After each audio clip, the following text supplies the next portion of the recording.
This is Dark Matter with your host, Art Bell. Now, here's Art. Well, hello, and welcome to Extraterrestrial Radio.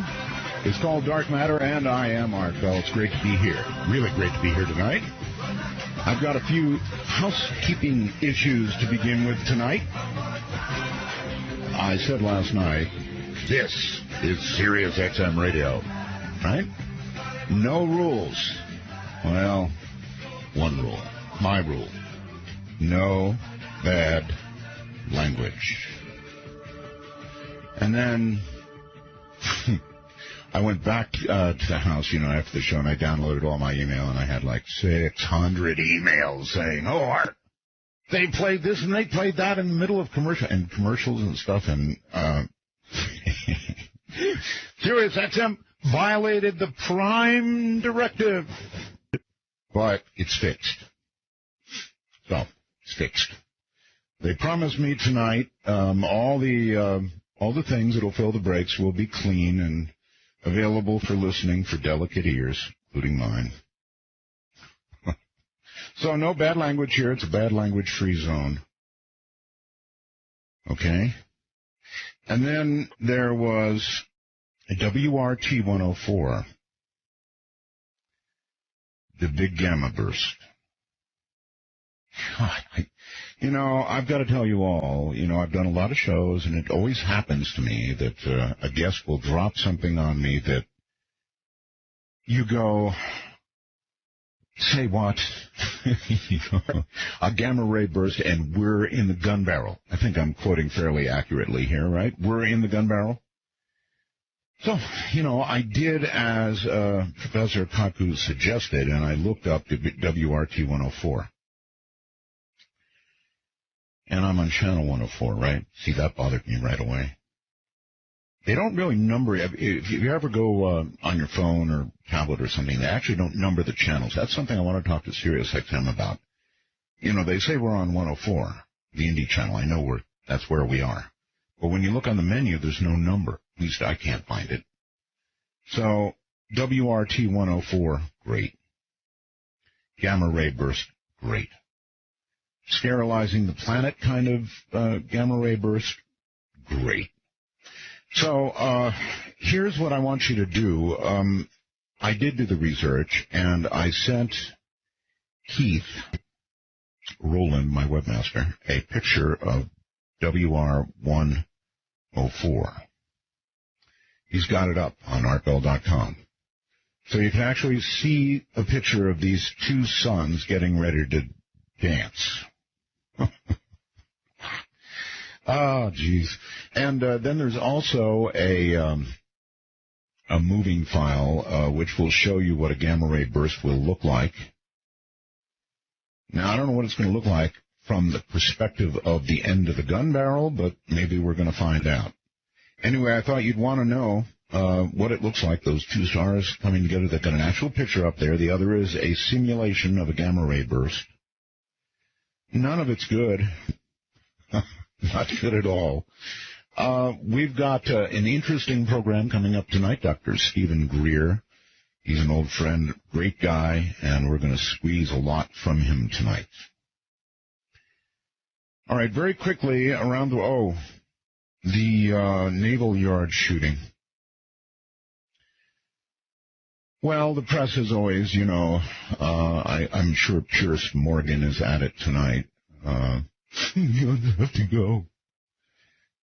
As I've been watching all of this develop on across the media, it occurs to me that, something's got to go, but it's not the guns. It's people who hear voices. Now, if we could control those people, we'd have hold of the problem. It's crazy people. Even Dr. Kaku last night said it's crazy people, right? They hear voices. Give these papers to the Russians. Kill a bunch of people. Whatever. This guy had a secret clearance with the Navy. A secret clearance. So, I heard he went in twice, complaining that he was hearing voices, right? Oh, come on. If if that's the case, then get some counseling. And, upon getting the counseling, at the very least, somebody ought to say something. I mean, if you've got a secret clearance. So, instead of controlling guns, control people who hear voices. They should be taken care of and helped. That's all I've got to say about that. Briefly looking around the world. It's a kind of an open and shut case. Word of the opening of Iran's blocked social media sites. They blocked everything. Iran just blocked everything. And then opened it up. And everybody went, yay, and now they blocked it again. It's like an open and shut case. Brazil plans to divorce itself from the U.S.-centric Internet over Washington's widespread online spying, a move that sends chills down the experts. The dangerous potential first step toward fracturing a global network built with minimal interference by governments. Well, anybody been up to Utah lately? I don't know about minimal. The Concordia's coming back up. She went down, and it was very embarrassing for the government in Italy, and now she has been righted, and the government in Italy feels better. Russia said Tuesday the UN Security Council resolution governing Syria's handling of its chemical weapons not allow the use of force. Well, if we can't use force, if they don't comply, then why should they comply? It seems like a fairly logical train of thought, doesn't it? A typhoon hit Japan Monday. Now, it's not good. The Japanese had to dump a whole lot more water, radioactive water, albeit, into the ocean. We don't know how much yet, but it was bad news for the Japanese. And probably bad news for us, too, huh? And I swear I'm going to do a whole show on this. The Russians, Putin came after us for American exceptionalism, right? Oh, God, what a phrase, American exceptionalism. And now Putin is, I guess, blaming American exceptionalism for the shooting. Me, I think it was a guy who hears voices. All right. That's it for now. We're going to take a very quick break, and then we'll come back, and we'll meet with Dr. Stephen Greer. It's going to be quite a program. I think you're going to enjoy it. From the high desert and the great American Southwest, this is Dark Matter.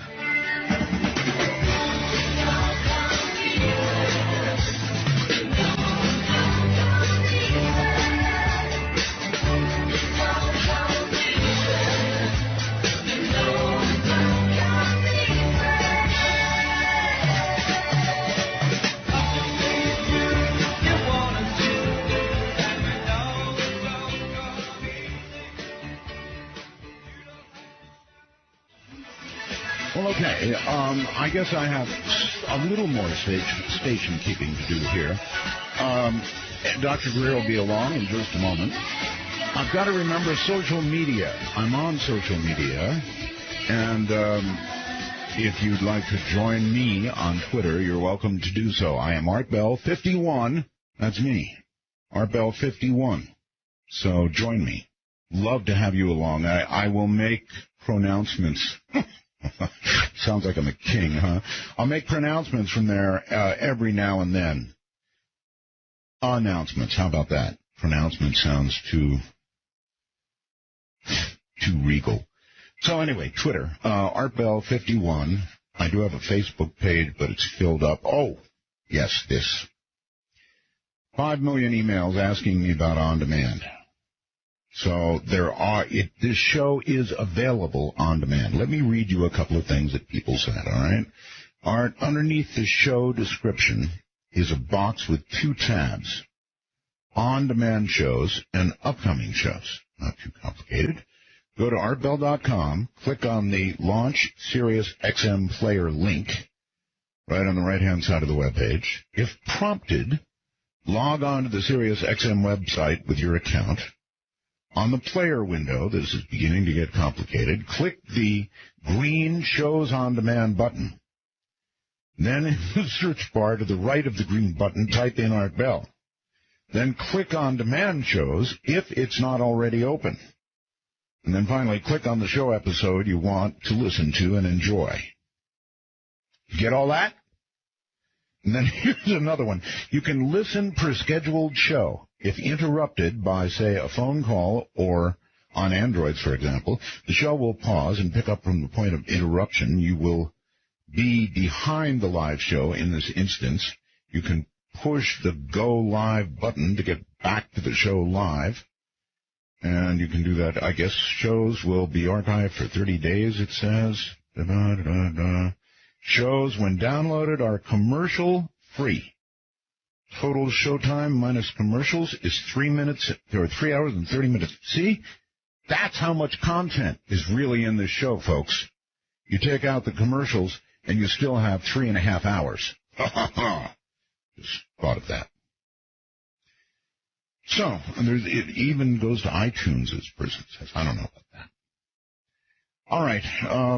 I hope that does it. Dr. Stephen M. Greer, MD, is founder of the Disclosure Project, the Center for the Study of Extraterrestrial Intelligence, the Orion Project, and Sirius Technology Advanced Research, LLC. Father of the Disclosure Movement, he presided over the groundbreaking National Press Club Disclosure event, May of 2001. Over 20 military, government, intelligence, and corporate witnesses presented compelling testimony regarding the existence of extraterrestrial life forms visiting the planet and the reverse engineering of the energy and propulsion systems of these craft. Over 1 billion people heard of the press conference. That's a lot. Through the original webcast and on subsequent media coverage on BBC, CNN, CNN Worldwide, Voice of America, Pravda, Chinese media, and media outlets throughout Latin America. The webcast had 250,000 people waiting online. Wow. That's the largest webcast in the history of the National Press Club at that time, and that's something. He's worked 17 years to bring together the scientists, inventors, and leaders in society to advance clean new technology energy systems. He is considered one of the world's foremost authorities on the strategic process of transforming our carbon-based civilization, type 0 you know we are, to a long-term sustainable civilization using innovative sciences and technology. Dr. Greer is seen and heard by millions worldwide on CBS, BBC, The Joe Rogan Show, Discovery Channel, and the History Channel. Thrive, and the Ancient Aliens series. Oh, and through many other news sources. So, in other words, he's all over the place. Here, ladies and gentlemen, is Dr. Stephen Greer. Dr. Greer, hello. Hello. Glad to be with you again, Art. Oh, it's great to hear your voice. Thank you. And it's great to be on the air again, too. I agree. It is great to have you on the air again. We've missed you. Thanks. All right. Now, we've got to keep in mind, Doctor, and so it's going to cause us to switch gears a little bit. There's about something like 27 million Sirius XM listeners. That's really a lot of. That's a I know. I'm one of them. I'm one of the subscribers. That's right. Okay. All right. So they probably may never have heard you before. And then, of course, we've got my regulars that have come across who will have heard you. What I'd like to do is kind of split the show in half if we can. Now, you've told me in the past some of the best UFO stories I've ever heard. And so I guess I would challenge you here at the beginning to say, look, if I was a non-believer, and I were to ask you to do your best to convince me that UFOs and extraterrestrials are real, what highway would we go down? Right, exactly. Well, it's the weight of the evidence. And, our website, our new website, which is SiriusDisclosure.com, which is a Sirius, just like Sirius XM, but SiriusDisclosure.com. We have a whole section on evidence, and we're loading up literally dozens of witness testimony from generals, colonels, pilots, astronauts, and so forth, and as well as many government documents that we have obtained dealing with this. And so it's the weight of the evidence, and there's a lot of photographic and video evidence. And what I tell people is that, I just came back from a meeting with 120 world leaders on an island that I really can't discuss much more than that, except to say that this meeting happens every year. Last year, the former director of national intelligence for the United States was there speaking, and 2 years before that, it was Bill and Hillary Clinton. They asked me to come, and I was asked the same thing you just asked, and so I went through some of this material, and I'm happy to do it again. And, one of the things that I always point out to people is that, don't take my word for it per se, but, someone like Professor Hermann Oberth, who was the founder of the space age and was the German rocket expert, he said, and I'm quoting here, he says, "Is my thesis that flying saucers are real and that they are spaceships from another solar system?" And he goes on and on and on and on. What you find when you begin to drill down on this is that there's a lot of nonsense and sort of rubbish that I think has been built up around the subject, but at the core of it is a body of evidence that's indisputable by anyone who takes any sort of objective look at it. And President Truman, when they were looking into this during the Truman years and after the so-called Roswell events, he said, and I'm quoting, "I can assure you that flying saucers, given that they exist, are not constructed by any power on Earth." And I'm quoting. And, these are things that aren't in dispute and from people, and when you look at some of the senior military people who've dealt with this, like General Nathan Twining, he was the commander of the Air Material Command that received the materials from this crashed extraterrestrial vehicle at Roswell, and he says, the phenomenon reported is real and not visionary. There are objects approximating the shape of a disk of such appreciable size as to appear as large as a man-made aircraft and larger. There's a possibility that some of the incidents are caused by natural phenomena such as meteors, but the others report characteristics of extreme rates of climb, maneuverability, and action, which must be considered evasive and on radar, moving in such a way as to lend belief to the possibility that some of the objects are controlled either automatically or remotely, and it goes on. And then, the CIA director, one of the early ones, the first one actually, Admiral Roscoe Hillenkoetter, now this is the first CIA director, and it was formed in 1947 after the Roswell event. He says, "It's time for the truth to be brought out. Behind the scenes, high-ranking Air Force officers are soberly concerned about the UFOs, but through official secrecy and ridicule, many citizens are led to believe the unknown flying objects are nonsense. I urge immediate congressional action to reduce the dangers from secrecy about unidentified flying objects." Notice he didn't say dangers from the UFOs.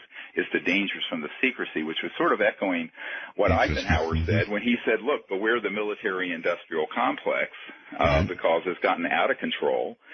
And, in fact, one of the, we had a man who worked with Eisenhower in the White House, in the White House Signal Corps, who's one of our witnesses, who was with Eisenhower when he was talking about how he had been pretty much pushed aside from operational control over some of these programs dealing with UFOs. So, there's an enormous body of evidence. And one of the things that we did when we in those last 15 years putting together the Disclosure Project was to identify people like John Callahan, who was the head of the FAA, Federal Aviation Administration division in charge of looking into accidents and investigations. And many people don't know that this happened, but in the 80s, during the Reagan years, there was a Japan Airlines cargo jet flying the polar route from Paris to Tokyo, and the 747 came up very close to a massive UFO that was larger than a destroyer. In other words, larger than a battleship destroyer.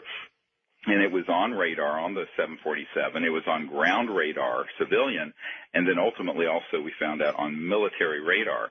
The pilot signaled to this ET craft, and it signaled back. And then it began to move in ways that were completely nonlinear. In other words, it'd be... Can I ask, Doctor, how do you know all this? Well, for example, John Callahan, whose testimony is on our website at SeriousDisclosure.com. It's there for free for anyone to look at, no charge. He came forward with all the documents and the radar tapes. Now, it is a great story that I've actually never shared with you in the backstory to this. He heard me on, I think it was on Larry King, and he contacted my people and said, look, I'm one of those high government officials that knows about this, but no one's asking the right questions. And so he came forward with the radar tapes and the account of the pilot and the account of the F-16 military interceptors that were sent up, and this over Alaska. And what he told was a fascinating story that he thought when he was investigating this event, which is not in dispute, by the way, that this would blow the lid off the secrecy on this subject. Now, this is back in the 80s. And what happened is that there was a meeting that the head of the FAA called, and there were 3 people from President Reagan's CIA, 3 people from the White House Science Technology Group, and then 3 people from the FBI. And he was there with the admiral who at the time was the head of the FAA. And at the end of this very long meeting, he had boxes and boxes of digital printouts of the radar tapes, the transcripts of the pilot speaking to air traffic control, all the details. And the people from the CIA said, boy, this is one of the best documented cases we've ever seen. He says, and then they said to him, Mr. Callahan, this meeting never happened, and we have never discussed this. And at the end of the meeting, they ordered him to turn over all that material to these people at the CIA. Now, he has said all this publicly now. What they didn't know is that what he had brought to the meeting were copies. And so he gave to me all the originals, and I have them. So, the problem becomes very quickly is sort of what Dr. J. Allen Hynek, who headed up the Air Force kind of cover story operation called Project Blue Book, when he said, it's an embarrassment of riches. There's so much material. We now have about 4,000 cases where these objects have landed and left physical evidence.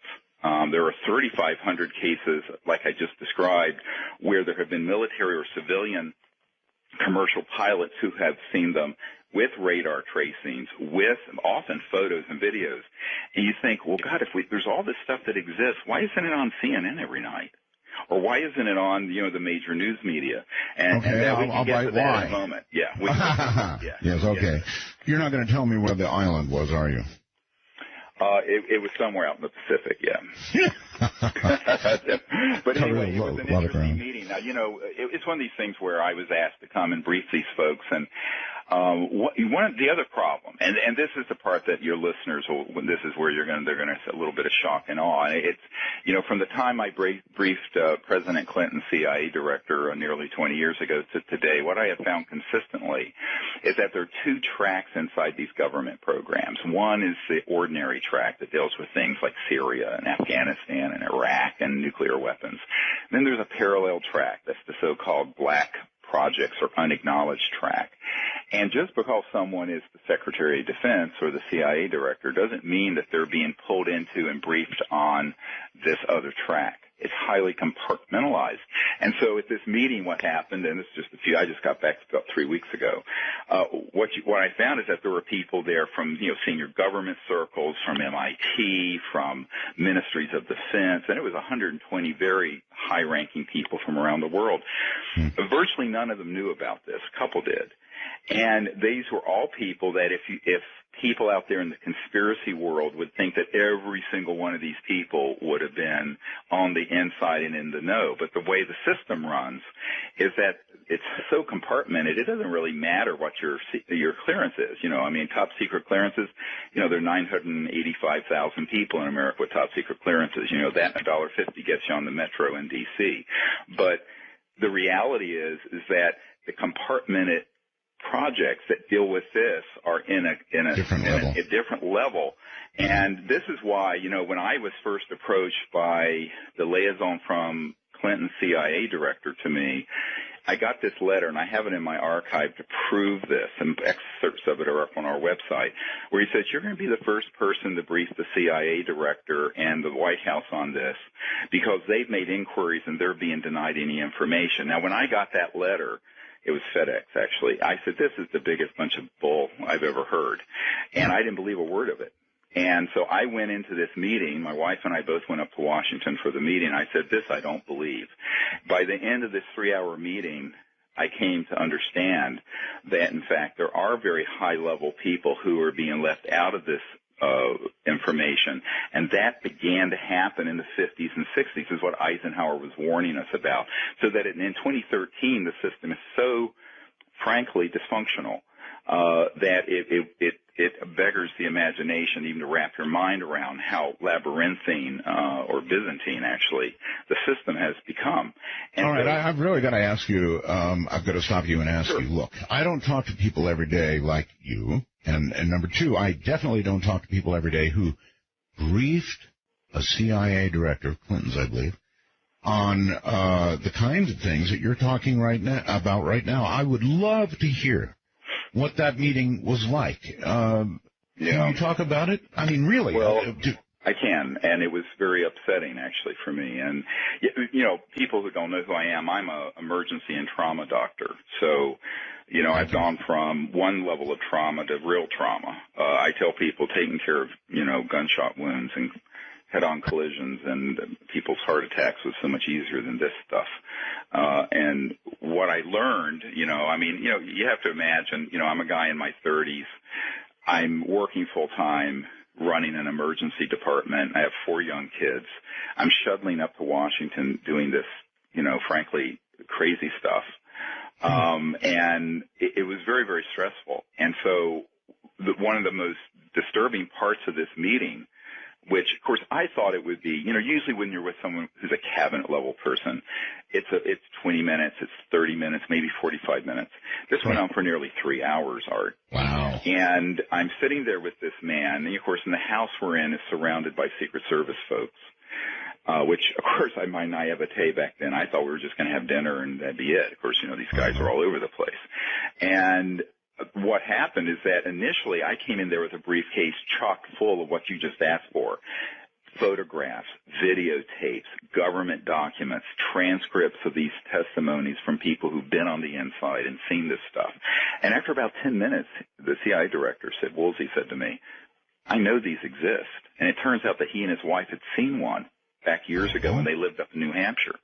So the thing that he was most interested in, and he looked straight at me, straight in the eyes, and he said, Dr. Greer, what I want to know is why it is being kept this secret, and why. This is the CIA director asking you why it's being kept secret. Yes, because he was being lied to, and so was the president.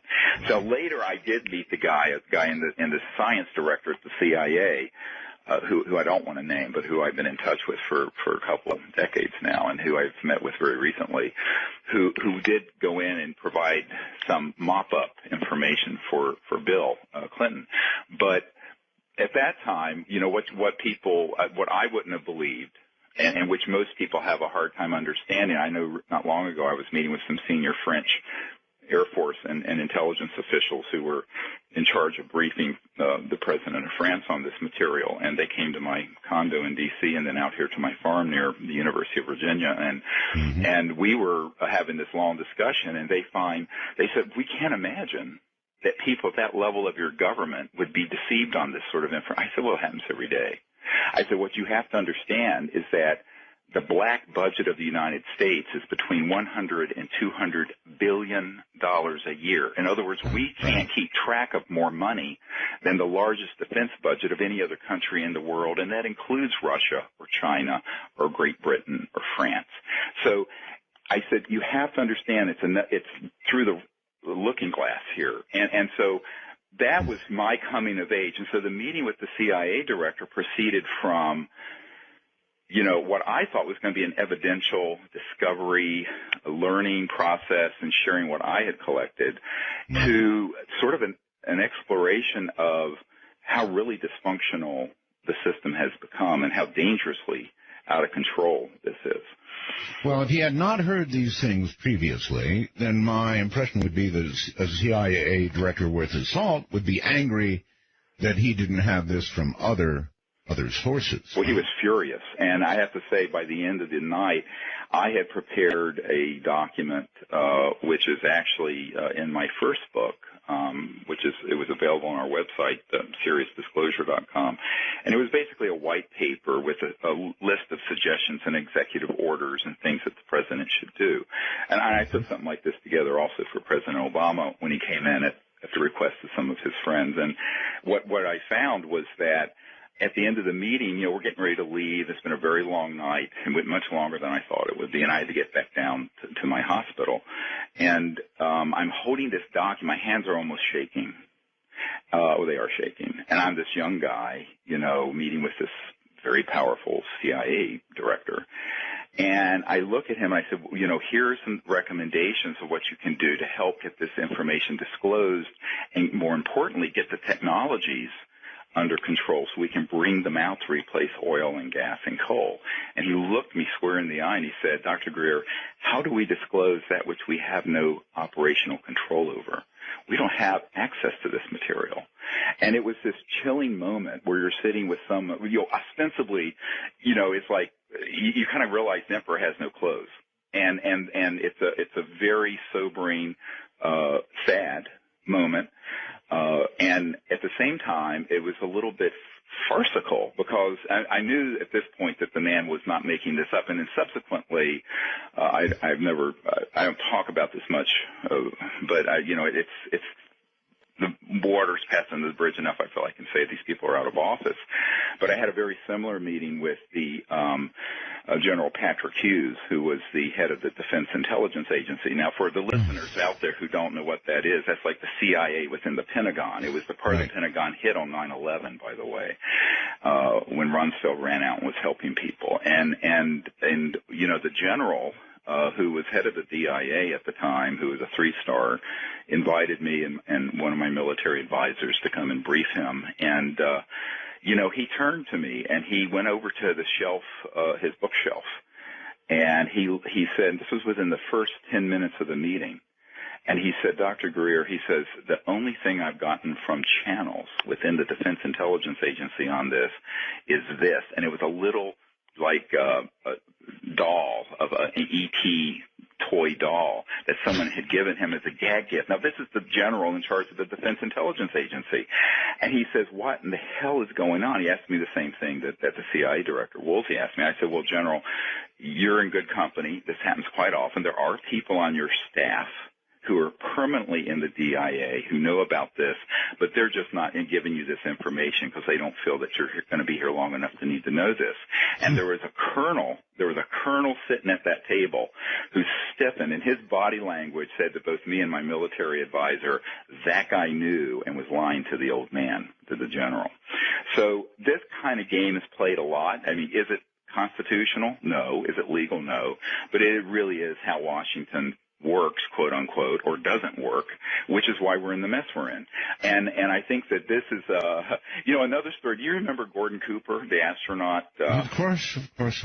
Well, here's a great story for your folks who are new to this. Gordon Cooper, you can Google him. He was one of the early Mercury astronauts, and he was one of our Disclosure Project witnesses, and we have him on videotape up on our website. And he, back before he was an astronaut, I think at the time he was a colonel at Edwards Air Force Base, where Edwards Air Force Base is. And this is 1956, so this is a long time ago, 50-some years ago. And he was there when, in broad daylight, one of these objects landed on a dry lake bed. Now, it was his team, his reconnaissance team, and people who reported to him who actually went out there, and they filmed this. It was an old, of course, real movie footage, not digital. And they brought you know that Gordon Cooper told me the story you're relating right now? Yeah. And I interviewed him. A hell of a story. Keep going. Well, keep going. So, but the part you don't know is something that's going to blow your socks off. Okay, so he puts this together, looks at it, it's developed, he looks at the film, and it's authentic, and there's this object in broad daylight. It is flown back on a general's plane to the Pentagon. That's right. All right. And there's a whole lot of back and forth and detail I'm not going to waste time with, but the bottom line is fast forward to a few years before Gordon Cooper passed away. And he and I are given addresses to the Federalist Society, which is a pretty conservative group in Washington, who had invited him and me to address them on the UFO issue. And I'm talking to him before I give my presentation. And Gordon Cooper, my wife is with me, looks at me and he says, the Secretary of Defense, William Cohen, asked me about this because he wanted to be able to go and retrieve that footage because Cohen, of course, believed Gordon Cooper. He knew that Gordon Cooper would not make this up and that he had what's called actionable intelligence. The date, of course he didn't make it up. Okay, so here's what happens is that the Secretary of Defense of the United States of America gets all this information directly, which I had gotten also from this American hero, Gordon Cooper. He begins to dig into this, into the Pentagon, and comes up, and he finds out that all of that material is out of his region and is in the Black Pit of Calcutta. So basically, here you have a Secretary of Defense who is making directed inquiries on a specific incident with material and actual intelligence from a U.S. astronaut, an early U.S. astronaut, and he can't get nothing. So Gordon Cooper tells me this story, and I think Gordon Cooper thought I'd be shocked. And I said, oh, no, this is what I would expect to have happen. Gordon told me that the pictures just disappeared, Doctor. They went into the parallel universe program of the so-called black world. And actually the proper name, to just educate your listeners, and some of them listening may have heard this. I actually met a man in Washington recently who had heard the term and didn't know what it meant. And they're called USAPs, USAP, Unacknowledged Special Access Projects. Now everybody knows what a special access project is. It's the U part. It's the unacknowledged part. And the way those work is that, let's say, I'm a colonel and you are the Secretary of Defense. Well, obviously you outrank me. You're the civilian boss of the Pentagon. But if I'm in an unacknowledged special access project, a USAP, I am instructed that no one outside that compartment is ever to know anything about it because it is completely unacknowledged, off the books, and black. And that if I am ordered to give information on it, I am to respond that to whoever it is, sir, no such project exists. It doesn't matter if you're the president. Now, a member of my team was in a $3 billion unacknowledged special access project, just one project. And the admiral that he reported to had all the men who were in that project go into a SCIF, a secure communication intelligence facility underground. And they had all their weapons taken away, all their electronics. And there was one man who went down there with a firearm. And he said, gentlemen, and he took a bullet out of the gun, and he said, there's a bullet with your name on it. And if you disclose to anyone outside this compartment of the existence of this project, this bullet will find you. Now, I'm telling you virtually word for word what this military, fairly senior military guy who's been on my team for many, many years told me. And so this is the kind of spooky nonsense that goes on. And with that kind of compartment and unacknowledged status, they can get away with a lot. One of the things we came out with a couple of months ago, or maybe 4 or 5 months ago now, is a movie called Sirius. Ironically, here we are on Sirius XM. And it was the largest crowd-funded documentary in history, by the way. But part of what's in there, anyone who wants to see it can see it on our site at SiriusDisclosure.com. In there's a clip of Donald Rumsfeld, the day before 9/11, ironically, at the Pentagon stating, and I'm quoting, there's $2.3 trillion unaccounted for in the Department of Defense over the last few years. Trillion, not billion. So this is the missing $2.3 trillion, but that's 12 years ago. So now it's probably 3 or 4 trillion. And it's going into these kinds of projects. And this is what the American public has no idea about. They think that the budget debates that we're having are legitimate discussions. I'm going, oh no, I mean, you've got $4 trillion missing. Okay, Doctor, a quick question for you, and then we've got to go to a quick break. And sure. The question is, yes, you had a really good career as an emergency room physician, Weren't you back then, back in your 30s, weren't you scared to death that you were going to, drive a sword right through your career? Well, no, because I had established myself as someone in the community as a really good doctor, and had become chairman of the Department of Emergency Medicine, and people knew, even though they were a little perplexed at why I got involved with all this. And as you know, my uncle was a senior project engineer that worked on designing the lunar module that put the first man on the moon at Grumman, which became Northrop Grumman. So I had a knowledge and an interest in this since I was 8 or 9 years of age. But I think that, no, it really didn't hurt. I was worried it might, but luckily, people knew me and my skills as a doctor first before. Now, I think, to be honest with you, if I had gotten involved in this subject before I had gotten established in medicine, it would have been a major problem.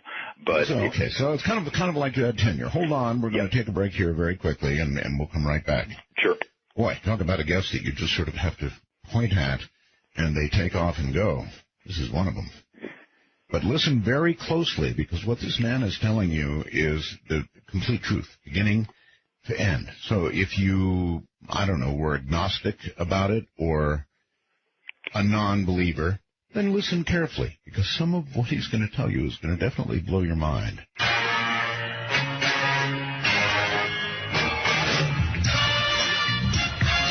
This is Dark Matter.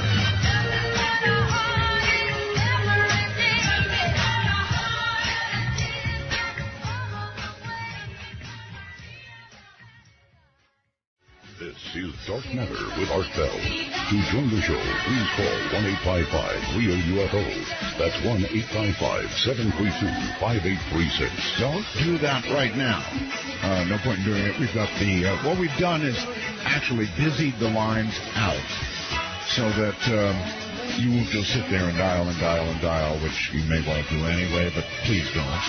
We'll let you know when the lines open, and Dr. Greer doesn't take a lot of questions, so nor does he take many pauses. It's absolutely amazing, actually. Dr. Greer, welcome back. Thank you. Yeah. You really can go almost without taking a breath. I've been sitting here amazed at that. Oh, well, I'm just sharing the sort of like the tips of the iceberg that I know. Yeah, when you get going. In terms of, our government has told us, way back after Roswell, that, among other things, UFOs are no threat militarily to the United States. Now, they've said that, and of course that they're just not real. There's no documented cases, and that's bull. We just finished talking about a U.S. astronaut who watched one land, took photographs of it that went into a black hole somewhere, and there's a lot more stories, and these stories are real, aren't they? In other words... Oh, sure. They're backed up with documents and with radar traces and everything else. So, it's like, I often get asked, hey, where's the beef? Where's the evidence? I said, well, right. It's there. The fact that you haven't seen it those are two separate issues. And by the way, a lot of the people that I've met with in the government who are pranced out to tell people, oh, well, this isn't true and we know nothing of this. They're actually telling the truth from their perspective. In other words, sure. They honestly don't know anything about it. And when they make an inquiry through this massive, huge, complex system that's built up since World War II, they can't penetrate into the secrecy. And so when they report out to the public, this is where you get into this whole concept of plausible deniability. They would pass a lie detector test, and they're not lying. So now, are there some devils out there who do know who've lied in the past? Yes. But for the most part, the people who go out there and say this, who are usually fairly low-level people, or people who wouldn't have a need to know, are speaking the truth to the extent they know it. Okay.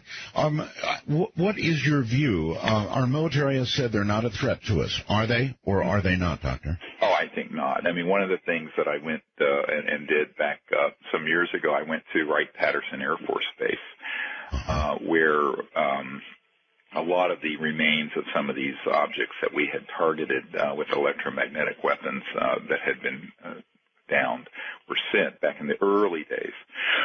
Now, we're talking the post-World War II period and onward. It's not really that key of facility anymore, but Wright-Patterson was way back in those days. And I was asked to have a meeting there with the head of the Foreign Aerospace Science and Technology Center, which had been the Foreign Technology Division of the Air Force. And in fact, the man who ordered it was the head of intelligence for the Joint Staff. And I went there, and one of the things that the colonel in charge, Colonel Canola, asked me, he said, well, in your study of this, do you think that they could be a threat to our national security? I said, you're asking the wrong question. Could they be?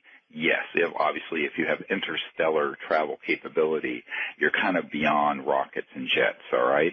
But are they? The answer is no, because I said, given the galactically stupid things we have done, where we have pursued them and fired on these objects, et cetera, and so forth, if they were hostile, it would have been point, set, match, over.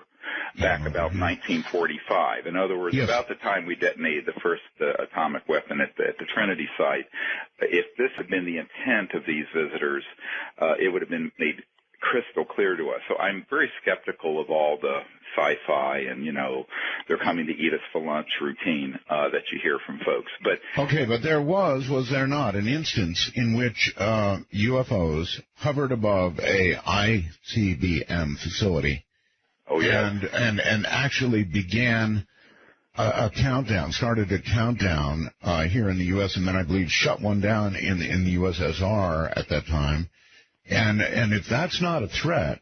well, no, actually what happened is that they took at least 16 intercontinental ballistic missiles at Minot, North Dakota, offline. And rendered them non-launchable. Now, the same thing was happening in the old Soviet Union. Yes. And the men, we have several of these men who were at the facility in Minot, North Dakota when this happened. Do you know where I heard that, Doctor? It was on years ago, 2020.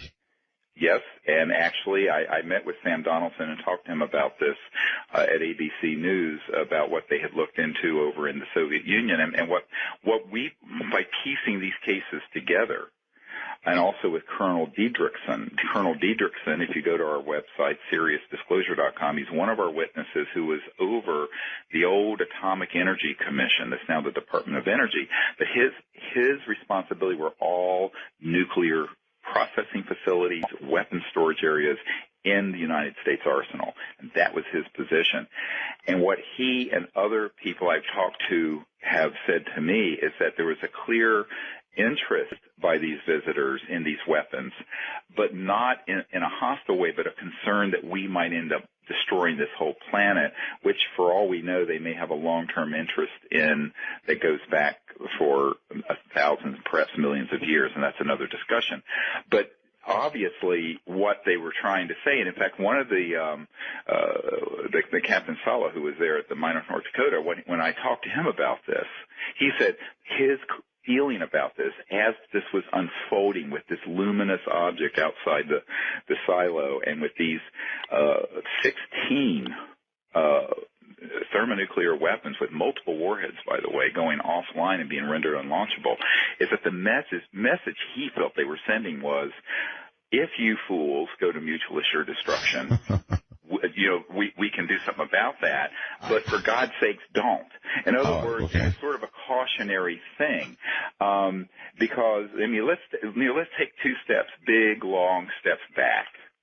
Well, maybe that was a message, but listen, the military usually doesn't get subtle messages. I mean, when you shut down their ICBMs, they think big time threat. Well, they see certainly the capability to render all those little toys pretty useless, and I think from my perspective, good. But from the perspective of someone whose responsibility it is to keep us in a state of readiness to launch those objects. Of course, if we had a full thermonuclear exchange during the Cold War, it would have been the end of life on Earth, and everybody knows that with nuclear winter and what have you. But I think that the bigger question is, if if those events are true, and they are, and here's the case, and in fact we have the documents, we have multiple independent corroborating witnesses to this case that you've just asked about in the Disclosure Project materials. What was the point? Well, I think the point was, when you piece it together with what was going on in the old Soviet Union and very similar events, is that they were trying to get us to rethink that whole strategy of mutual assured destruction. What happened in the Soviet Union? Well, there were multiple events where silos and thermonuclear missiles, intercontinental missiles, were rendered not only unlaunchable, but were actually, in a couple cases where they were testing them, at least the missile part of it, were made to go completely haywire. In fact, there's a case where this was happening, as you know, from Vandenberg Air Force Base. The same thing happened with one of our witnesses for the Disclosure Project testified that he was there doing all the very high-tech imagery of this launch. And so this is what happened in the Soviet Union. They launched one of these, didn't have an active hot, obviously, a nuclear warhead on it, but they were trying, and they would be intercepted, and basically as they became exo-atmospheric, in other words, just as they're leaving the atmosphere and go intercontinental, they're pretty much just taken out, neutralized. And he actually saw this happen, this particular witness, from a Vandenberg Air Force Base launch, and after he and Major Flores started talking about this, he was threatened.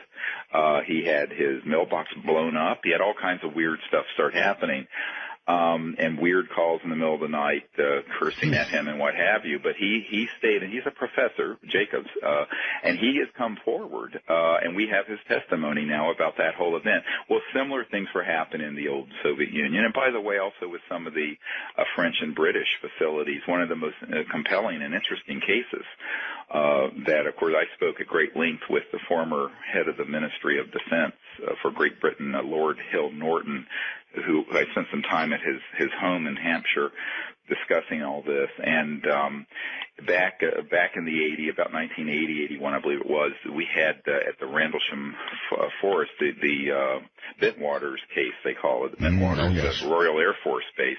It was actually more of a U.S. Air Force base. It was both British and U.S., but it was a covert nuclear weapons facility that was not acknowledged to the Soviet Union and would have caused a huge amount of political problems in Great Britain, and with our talks with the Soviet Union had it been acknowledged. But there were hot thermonuclear weapons there, and it was a ready base, even though it wasn't acknowledged to the public. And for several nights, there were these UFOs seen in the skies near this Air Force base. And then on one particular night, there was an object that came down and landed out on the edge of the base. And of course, later they tried to debunk it that they just saw a distant lighthouse, and they make up all kinds of absurd stories. But the men who actually were sent out there to see this particular object, it turns out it was a black pyramid-shaped ET craft that, as it landed, it came down and it actually scraped some trees and broke some branches and then left a perfectly square base landing area with various changes, radiological changes in the soil that has now been confirmed by the Ministry of Defense of Great Britain. Now, this was denied and lied about for years in the United Kingdom. And interestingly, Lord Hill Norton, who was a five-star admiral, back then they had what they call Sea Lords, and he was the five-star admiral. He was the head of the military committee for NATO, but he was also the Minister of Defense. And in Great Britain, for those who don't know, that also means you're head of MI5 and MI6. It's like our CIA director, all in one position. So I'm sitting here talking to this gentleman, and he's telling me that the entire time he was Minister of Defense, and on the head of the military committee for NATO, he had no knowledge of this subject. It was only afterwards that he began to find out about it. And he was furious, frankly. I'm sitting at this man's house. He's this old, admiral. And he is like hopping mad, I mean pissed off, that here he was sitting on top of the entire defense establishment in Great Britain. There were these sort of events going on kind of under his nose. He had no knowledge of it, and he admitted that to me. And all right, so I mean, what you're telling me, and have told me again and again in these first segments, is that there is a government, and then there is a group of people who have this information, control this information, and control those who would like to know this information, apparently, in government. In other words, we have a government within or beyond a government, correct? Right, and this is precisely what Eisenhower was warning about. When Eisenhower said, beware the military-industrial complex, I mean, he was a five-star general, World War II hero. He was not anti-military. He was opposed to this out-of-control aspect of it that, and I'm not criticizing Eisenhower, but this whole mess got out of control on his watch between 1953 and 1961. That's when. All right, Doctor, why not disclosure? In other words, with the shape the world's in right now, not that hot, frankly. Right. It seems to me that disclosure, if done correctly, right, would just lift all boats. And, no, not all boats. Now let me stop you right most here. boats. How about that? Yeah, 99.99999% of humanity's boats would be lifted. The 0.000001, forget the 1%. We're talking about the uber elite. And actually at this meeting I was attending a couple weeks ago with all these leaders from around the world, and you had people there from Goldman Sachs and McKinsey and Boston Consulting Group and all kinds of folks. And what the title of the entire conference weekend was From Disruption Opportunity, and I was there to present the case for disrupting the current status quo of terminating the oil, gas, and coal industries over the next 10 to 20 years and bringing these sciences out that would explain how UFOs are moving. Now, the reason for the secrecy in the early days, I mean, let's go to ancient times, 40s, 50s, 60s. A, they didn't know what they were dealing with. B, they were trying to figure out how these objects moved. Going, for example, the head of the Belgian Air Force, General de Brouwer, when we went to Belgium, and, you know, here he's talking about the fact that in Belgium they had these massive triangular ships that were about 800 feet on each side that were going from completely still and hovering to several thousand miles per hour straight up against gravity and making right-hand turns outside the envelope of any normal aerodynamics of a jet or a rocket or anything else. And I have a quote, actually, on our website from him talking about this, and we actually have a radar tape of that event from Belgium. So what's interesting is that, obviously, these objects aren't using Exxon Jet A fuel. They're not using oil. They're not using normal rockets and things of this sort. And so the technology and the physics, and this is the part of this that I actually was the hardest part to kind of get through the head of the policy people at this meeting, is that the secrecy has nothing to do with ETs, and it has nothing to do with the fact that people are going to hurl themselves off the Brooklyn Bridge if there's intelligent life out there. I mean, more than half the public believes there's life out there already. You're going to tell me it's energy. It's about money and power and energy. So, you know, let's cut to the chase here. These UFOs are not operating using the internal combustion engine that Mercedes invented in 1888 or what have you. All right. Sure so this is not your granddad's Oldsmobile. Okay. So, all right. So there are many different types of propulsion that we can imagine. Here's my next question. Are we actually, Doctor, aware of operational details of propulsion systems that could be applied to U.S. and world energy needs?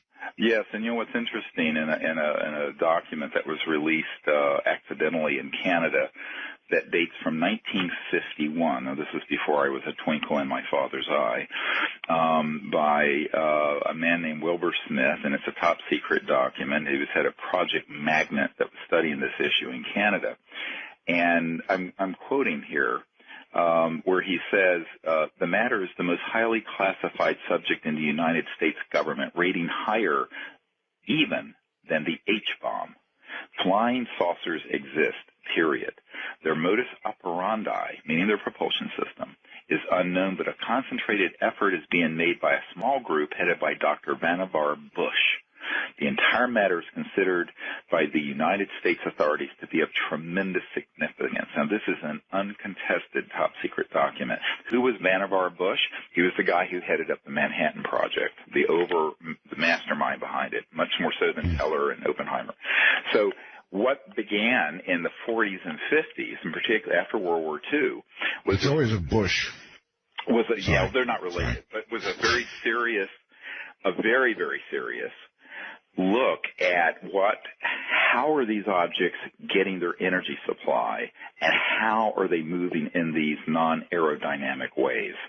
Now, by October, a man who I've worked with for many years, the senior scientist at the Naval Research Labs, Rick Foch, the third-ranking highest guy at the Naval Research Labs, was in the, quote, the vault that has a lot of the documents on this issue. And he was able to confirm to us that in October of 1954, around that date, again before I was a twinkle in my father's eye, we mastered, quote, gravity control. In other words, the energy and propulsion aspects of these objects were definitively known by October 1954. So for the last 50-some years, our burning oil and gas and coal and using jet engines and all that jazz has just really been an artifice, because it's a multi-trillion, in fact, a multi-hundred trillion dollar asset-based question of what do you do? And yes, most people would benefit from this information, and anyone interested in the future of the earth and in sustainability and the environment and world poverty and 7 billion people in China and in India, 2.5 billion in China and India, trying to live like you and I do, burning coal for our electricity. Anyone with an IQ greater than mud is going to go, how are we going to keep doing this? We can't. Now, however, if you're one of the masters of the universe at Goldman Sachs, or in these big trading houses with all their enormous wealth that they're trading on the petrodollar system and all these commodities, quote unquote, such as oil and gas and coal and natural gas and centralized utilities and on and on and on. This is not a few billion or a few hundred billion. This is trillions and trillions of dollars in assets that are hanging in the balance. And so it's really the tail is wagging the dog here. And so the secrecy has much more to do with geopolitical power and keeping kind of the status quo as it is. Now, at a certain way back, you could kind of almost understand it, because people didn't understand that we were going to go from having 3 or 4 billion people to 7 billion people, on and on and on. But now in 2013, I would think the secrecy has become an existential threat to our civilization. And this is what the first CIA director was saying when he said that the threat isn't from the UFOs, it's from the secrecy around the subject. And that's what he says. My IQ is only hovering above mud, but it's there. So I want to ask you, do you have the details on these energy systems? Do you know the answer to this? Do you know what kind of energy we can suddenly begin using, Doctor, that we're not using, that's been held secret? Or do you know who knows? The answer to both, yes. But, I'm just a country doctor here in Virginia, and I'm not not an engineer. But do I understand it, and have I seen how these objects work? Yes. In fact, I was in a facility near the Huntsville Space Flight Center in the Redstone Arsenal a few years ago, where I was taken into a place where there were these objects that were hovering and floating around using this type of high voltage system, and it was an ion propulsion. And later this same system was reproduced at the hangar at the Naval Research Labs there in near Washington, not far from where this shooting just happened yesterday. And the people who were part of that project have spent time at my home, and what they've discussed is that if you take a very high voltage signal system and you put it at a certain resonant frequency, a certain cycles per second, all right? We're not talking about 110 voltage or 220 out of your home outlet, but millions of volts, but at very low current. So you're not using much power. Okay. You can create what's called a Poynting vector. I don't want to get too much into the physics so people fall asleep, but you can create a vector into what's called the zero-point energy field, and you can pull energy out of this so-called zero-point energy field or quantum vacuum that is huge amount of energy. I mean, it's estimated that every cubic centimeter of space in your room where you're sitting would run the United States for a day just because there's so much potential power there. Now, has this been proven and published in physics journals? Yes. Look up the Casimir effect. The Casimir effect decades ago was proven, and it's been reproduced, that this zero-point energy field exists. The question is, have there been any breakthroughs in the application of this theoretical physics? All right, Doctor, yes. Hold it there. We've got to do a break, so relax, take a good deep breath, and we'll be right back. Sure. You're listening to Dr. Stephen Greer, CSETI's Dr. Stephen Greer, and, of course, Dark Matter. I'm Art Bell.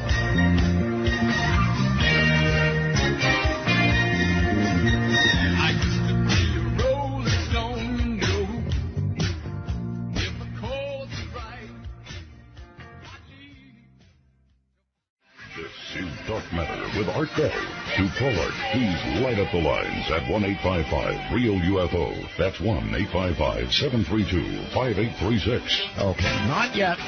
Do not call yet. Hang in there. We've got him busied out. We'll let you know. Dr. Greer rarely takes calls, and I doubt he will tonight, but that's all right. If we have time left, we'll do unscreened open lines. Listen, there is a way for you to get to me. And we call it the wormhole. If you'll go to artbell.com, the website run by the esteemed Keith Rowland, you'll find the wormhole. In fact, we were going to talk to Keith about putting that on the front page. He might have already done it. I don't know, but I know a lot of you are going over there and trying to find it. The wormhole is a place where you send in text. You type text. It goes in Arizona, and it comes out on the other side, another dimension, literally, here in Nevada near 51. So the wormhole, that's a way to ask Dr. Greer a message or make a comment to me or whatever it is you would like to do. In the meantime, welcome back, Dr. Stephen Greer. I want to describe something to you, Doctor, and it's the truth, and you tell me what I've got. I've got an antenna here that I've had for years and years, and it's got a kind of a bunch of interesting stuff about it. For example, it covers 5 acres. It's called a double loop antenna, and it covers 5 acres. The high point is about 100 feet. The lowest it gets is about 76 feet. Now, here's what's special about this antenna. Number one, it creates its own voltage. It creates extremely high voltage, right. And even nice, beautiful blue skies, no wind, nothing. It creates enough voltage, Doctor, to knock you right on your butt. Sure. And I have no idea where it comes from. Now, it's not a great deal of current, but it is a great deal of voltage and enough current to knock you on your butt. So we're talking about something. For years and years and years, I've wondered what it is we're talking about, and I don't know why that voltage is there, but when you close it and put it to ground, you get a nice, long, blue spark. What is all that? Yeah, well, what is that? Part of it is that there's an electromagnetic potential associated with the Earth, that there's a certain degree at the level of the ground, and then there's a certain amount as you go upward, even several meters. In fact, that's why loggers will have to have a ground cable when they're scaling a very, very tall tree in the Pacific Northwest, or they can get shocked. So there is a known voltage delta or differential between the ground and as you go upward into the sky, even a few meters, and certainly 100 feet or more. And that is a well-known phenomenon. And can it be harnessed? Yes, it could be. In fact, there are people who discussed how perhaps Nikola Tesla had experimented with some of these unusual antennas and were pulling energy out of this phenomenon. Now, that's, I think, different from what I'm talking about in terms of the quantum vacuum, or the so-called zero-point energy field. That is the energy. Can you explain that? What is zero-point energy? What is it? Okay, that's the energy that's left in any volume of space if you were to cool everything down to absolute zero, minus 273, whatever it is, absolute, where all atomic movement stops, everything stops. There's still an energy potential there, and this has been proven in physics. And as I mentioned, the Casimir effect. What people don't understand, however, is that for over 100 years, scientists such as Faraday, Nikola Tesla, others, in experimenting with high voltage systems, would create a phenomenon where they would tap into that energy that's in the quantum vacuum, and you would end up getting more energy out of, say, a generator than you have to put into it. Now, people say, oh, it's violating the laws of thermodynamics. I said, no, it isn't, because it's pulling energy out that you haven't been calculating is there, but has been proven to be there. So it's energy that's not in outer space. It's in any volume of space, and this is a huge amount of energy, and it's been reported, of course, that Nikola Tesla had an electric car running with an antenna on it, that it recharged itself, and this is true.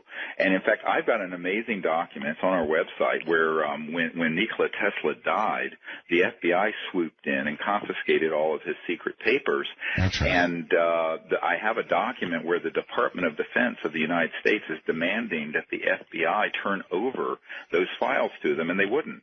And so, you have all these sort of fiefdoms within the government. But, even to this very day, they won't turn it over. Right. And so what's interesting about this is that the secrecy around the whole UFO and extraterrestrial issue has so much less to do with what most people would imagine than very ordinary things like power and money and oil and gas. And first of all, let's take a big step back. If you look at the last 150 years since the Industrial Revolution, okay, we had choo-choo trains, which were basically steam engines, and then you had, the early internal combustion cars that Mercedes had, and then, of course, right. Ford. So that's over 100 years old. Then you had electricity from burning coal, creating a steam turbine, or hydroelectric. Jet engines, by the way, were the 30s. And rockets, of course, Wernher von Braun, who's chief spokesperson for the last few years of his life, is one of our Disclosure Project witnesses. Wernher von Braun, who was Adolf Hitler's rocket guy, who was inventing V-2 rockets dropping on London, that was the 40s, early 40s. So are we to really believe, and of course the atomic bomb was 1945 at the Trinity site there. Are we really to believe that in 70-some years there have been no breakthroughs in fundamental physics of energy generation and propulsion? Well, that's just nonsense. You're right. It's very, very hard to believe. There should have been many more breakthroughs in the energy field. And, gee, can we sit here and imagine that, A, there have been, and, B, wonder why they just have sort of not drifted to the top? Well, here's why. Well, there's a number of reasons why, and I want to get into this just a little bit. On our website, it's Sirius Disclosure, SIRIUS Disclosure, all one word.com. There's a document from the Federation of American Scientists. Now, since I've spoken to you last, Art, this group of very prestigious scientists in Washington, D.C., came out with from their National Security Project, Stephen Aftergood put out a report, and it was 3 years ago next month in October that this came out. And so it's fairly recent, that there are 5,135 patents that have been seized under the National Security Act. Now, one of the things that they bring up They don't really drill down on the whole 0-point question and anti-gravity question. But they do mention the fact that 40-some years ago in 1971, that there was a photovoltaic generator that was more efficient than 20% efficiency, which was unheard of back then, that would have basically competed with the price point for oil and coal. And it was seized under a national security order. Now, what justifiable reason could there be for the abuse of state power to seize someone's invention that was simply a very super efficient solar electric generator in 1971? This is the kind of abuse of power that has gotten us into this kind of mess that no one is talking about. Now, the Federation of American Scientists, which is not some conspiracy group or something, is a very mainstream group, brought this issue up and asked the question in this document, how could this really be justified under the National Security Act, and how many other wonderful technologies have met this demise? So that's one avenue of what I call suppression. The other avenue is before you even get to filing a patent, you get some goons who knock on your door. And I have a man who I had under contract a couple years ago who does a lot of work for the intelligence community and the contracting community, but he had been granted permission to work with us to bring out one of these so-called free energy generators. So, we provided a grant to him so he could do this in his spare time because he was still working full-time for... I remember this. All right. Now, this man knew how to build something similar to what you're discussing, but much more compact that you have out at your ranch in Nevada, where it would have basically been something you run your house on this electromagnetic potential. And we wanted to bring this out to sort of a demonstration proof of principle project. So sure enough, he starts working on this and assembling, and he knows exactly what to do, by the way. This is someone who's not some wild-eyed inventor who knows nothing. This is a very ingenious inventor. Okay. And, about the time he gets rolling on this, a former CIA director and a bunch of goons show up at his skiff, his secure facility, and basically threaten him and his wife and tell him to stop working on it, and he does. And we're out the resources and funds we provided, and this guy runs with his tail between his legs. All right. So this is something that in a court of law I can prove happened. Okay, you had money. You had money invested, Doctor. You had money invested, right? I remember. Well, I remember when you raised that money. Sure. I remember. Now, since it got squashed and since he got threatened, I'm sure you have the exact details, don't you, of what was said to him and how it was done? Oh, sure. And in fact, the people at the Naval Research Labs who brokered the relationship with this gentleman were appalled and shocked at how this was all played out. And how did it play out? I'm asking you exactly how did it play out? Well, after he was really making some progress on a deliverable date, he got a visit from a former CIA director who, ironically, had at one point become the chief counsel for Booz Allen Hamilton, the big contractor that Snowden worked for. And he went down there and basically, with some other folks, threatened this guy. And it said all kinds of things that scared him to the point of stopping doing this. And what I've concluded, here's the problem, the lone wolf approach, and this is all we've had resources to do. We're trying to raise more funds to create a stronger research effort now, is that we would provide, maybe $100,000 to someone, a modest grant, so that they could work on something and get something put together. But they're working by themselves, and they're out there as lone wolves who don't have any kind of tactical security. They don't have any kind of support system, and it's inherently risky. So I'm not going to ever do that again, frankly. Did they actually threaten his life? Oh, yes, and his wife. His life and his wife. God. Now, it's interesting because the man who first introduced me to him was a very senior scientist at the Naval Research Labs, which is the largest Department of Defense lab in the world, by the way. Thomas Edison founded it. It's interesting history. But he told me that he was involved in an operation where he had learned of some things where he was told point blank that if he were to discuss it publicly, they would kill him, his wife, his children, and his grandchildren. Now, this is not a conspiracy movie. This is someone who slept at my home, who is a very senior scientist in the government. I mean, it's the highest civilian rank. And this is the kind of thuggish nonsense that does go on. And I think the public needs to know about it, and the public needs to say, we're fed up with this foolishness. Well, of course. I'm curious. Did this impress you to the point that I think you just said it, you would not do it again? In other words, if somebody came to you and said, look, I've really got this. I can demonstrate it for you. I can show you. There's more out than in. It's free energy, whatever you want to call it. I need $100,000 to develop it. What would you say? I would say no. I would say and I could write that check tomorrow, no problem.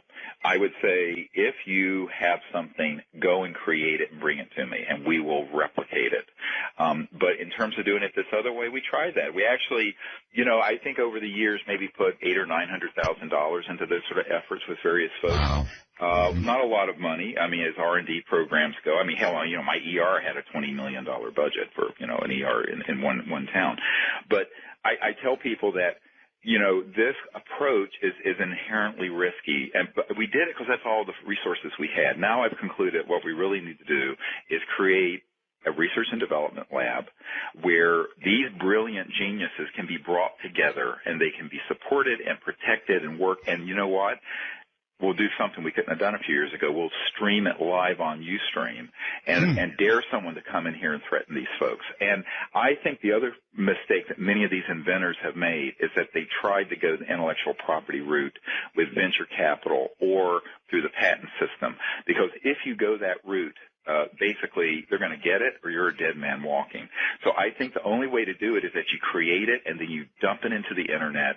You have multiple academic centers, which we've already identified, by the way, reproduce it independently, and you get it out there and you squeeze the toothpaste out of the tube quickly and forcefully. I think any other approach, if you look at the history of this, Dr. Tom Bearden, who's also lieutenant colonel in the Army, I was at his home discussing this, and he lives there in Huntsville near the Marshall Space Flight Center, and he and I discussed this for days, and he said basically the mistakes that have been made, there's a set number of them that you can sort of look over the last few decades and see that one inventor after another has made. The big mistake is that people think that they're going to beat someone in the secrecy game. They're not. These guys know everything, everyone. I don't care if you're in the jungle or the Amazon. They're going to know what you're doing and what you got. So you need to be able to have a system, which we have, where you can get it out to the public very quickly. But if you try to sit on it in a secret way and try to make it a intellectual property battle or a patent issue, you're never going to succeed. You're going to lose because you're going to enter into a system that is gamed against you.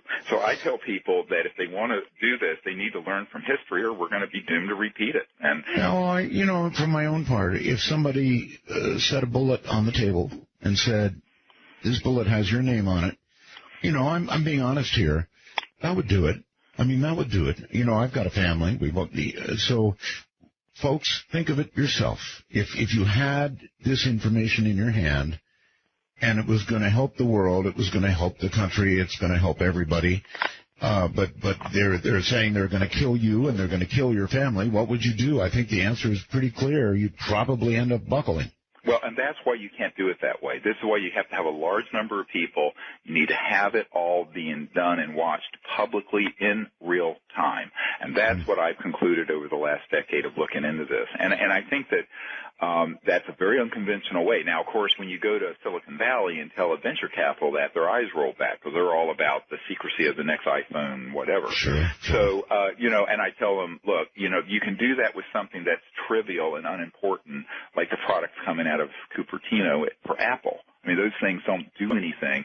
I mean, yes, you can talk on them, and they're cool, and they look nice, but they're made in a slave factory in China, so who cares?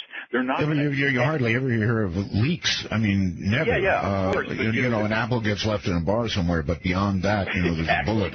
There's a bullet on the table with your name. Is that, for all our vaunted technology, and this is one of the things I was talking with a lot of these folks about at this meeting out in this island in the Pacific, is that yes, we have some cool communication devices and smartphones and computers.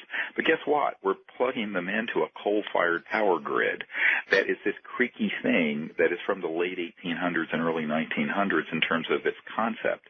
So I said, we're on the one hand, we have one foot sort of in the future with the internet and all these electronics, but most of our balance is tilted into this early industrial age fossil fuel world that really should have run its course many, many decades ago. And but so it hasn't. It hasn't. And the problem is that you have so many powerful vested interests that don't want to see that change happen. And it becomes a really easy thing to understand once you understand that it's a massive amount of geopolitical power behind the current system. I mean, even the whole Middle East situation, Art, I mean, we use the buzzword in Washington of our vital national security interests. That's what you hear over. It's a mantra. Well, what that really means is oil. OIL. I mean, what's over there? I mean, date palms and goats and what? I know. I agree with you. It's oil. I mean, and there's Israel, but Israel has 300 nuclear weapons. Believe me, they can take care of themselves. Right. All right. So it's oil. I do agree with that, and I do agree that there would be so much interest in keeping oil and the money from oil to ourselves. Not that we do. We ship a lot of it to our enemies. But there's so much serious interest in oil revenue continuing as it has been that I'm sure that people's lives wouldn't be much. I mean, if they got in the way, then there's a bullet with your name on it.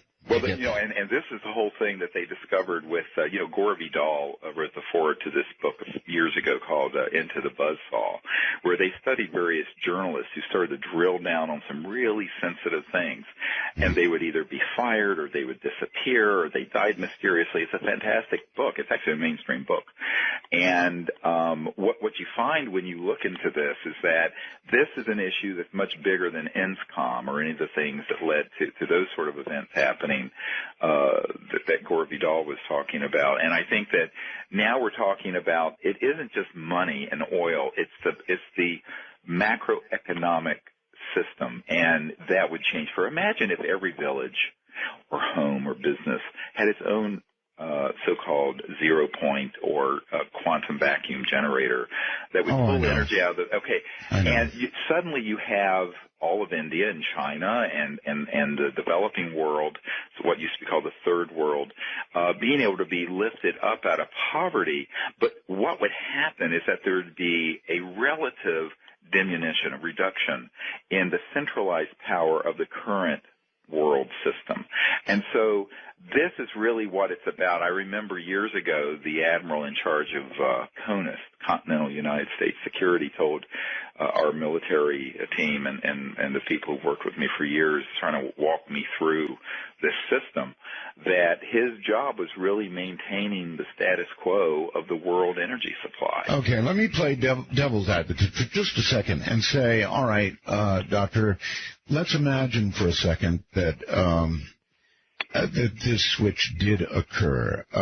What if I were to suggest to you that the economic disruption from suddenly cutting the oil spigot, no longer needing oil, would be so great that the economic collapse we just went through would be child's play? I'm just playing devil's advocate, but I'm sure there are people who believe that, right? Oh, there are, and I think that there's some merit to that, and I'm not going to disagree with the fact that had these technologies been transitioned in 80 years ago, we wouldn't be in the jackpot we're in now. But what are we going to wait for? Both polar ice caps to melt and for us to go to World War III in the South China Sea over oil? I mean, at a certain point, we're going to have to decide to transition out of the 1800s to early 1900s industrial era into the future. Now, well, maybe, but I'm telling you right now, before you go on, Doctor, you're talking about, for example, the Spratly Islands, which are near the Philippines. Let me tell you something. Right. The United States right now is putting naval and air forces, or about to, back in the Philippines. I know that. Yeah, so what do you think they imagine is going to happen? I think they imagine that if necessary, we're going to protect the Spratlys, by God. Right, and I think this gets into the question also of what they're discovering in the oil reserves that are there, in the South China Sea and other areas that are that are falling already into dispute. This is a problem that's going to just go on and on and on unless we deal with it. The other point I make is it isn't as if someone's going to come out with one of these technologies and they're going to wave a magic wand, and your car and my car are going to have an engine different from what's in it.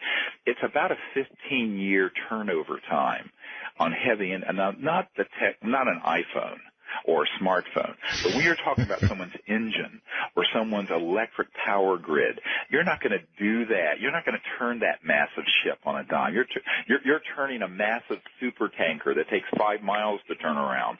So I think that when you look at that, there's about a 15 to 20-year period of transition that we have if that technology were to come out today. And I think that if it's done in an intelligent way, I think if it's done in a way that allows for a soft landing out of the fossil fuel economy into this new high-tech sector, and this was my argument that I don't know. Yeah, but I don't know how you do that. Hold on, Doctor. We're going to take a break here, and then we'll talk about a soft landing. Right. I can't imagine a soft landing. He's talking about an economic soft landing. In other words, if something came out that essentially was free energy, 0 point, whatever you want to call it, and it got out, and you could have a little black box. This is just sort of my imagination, a little black box in the back of your home, and it would take care of all your energy needs. There's no way that I see a soft landing there, and if there is, when we get back, we'll let the doctor describe it to us, but I just can't. That's a hard landing. Oh, listen to this bumper music. I've heard this. I know I've heard this. Anyway, we'll be back in a moment.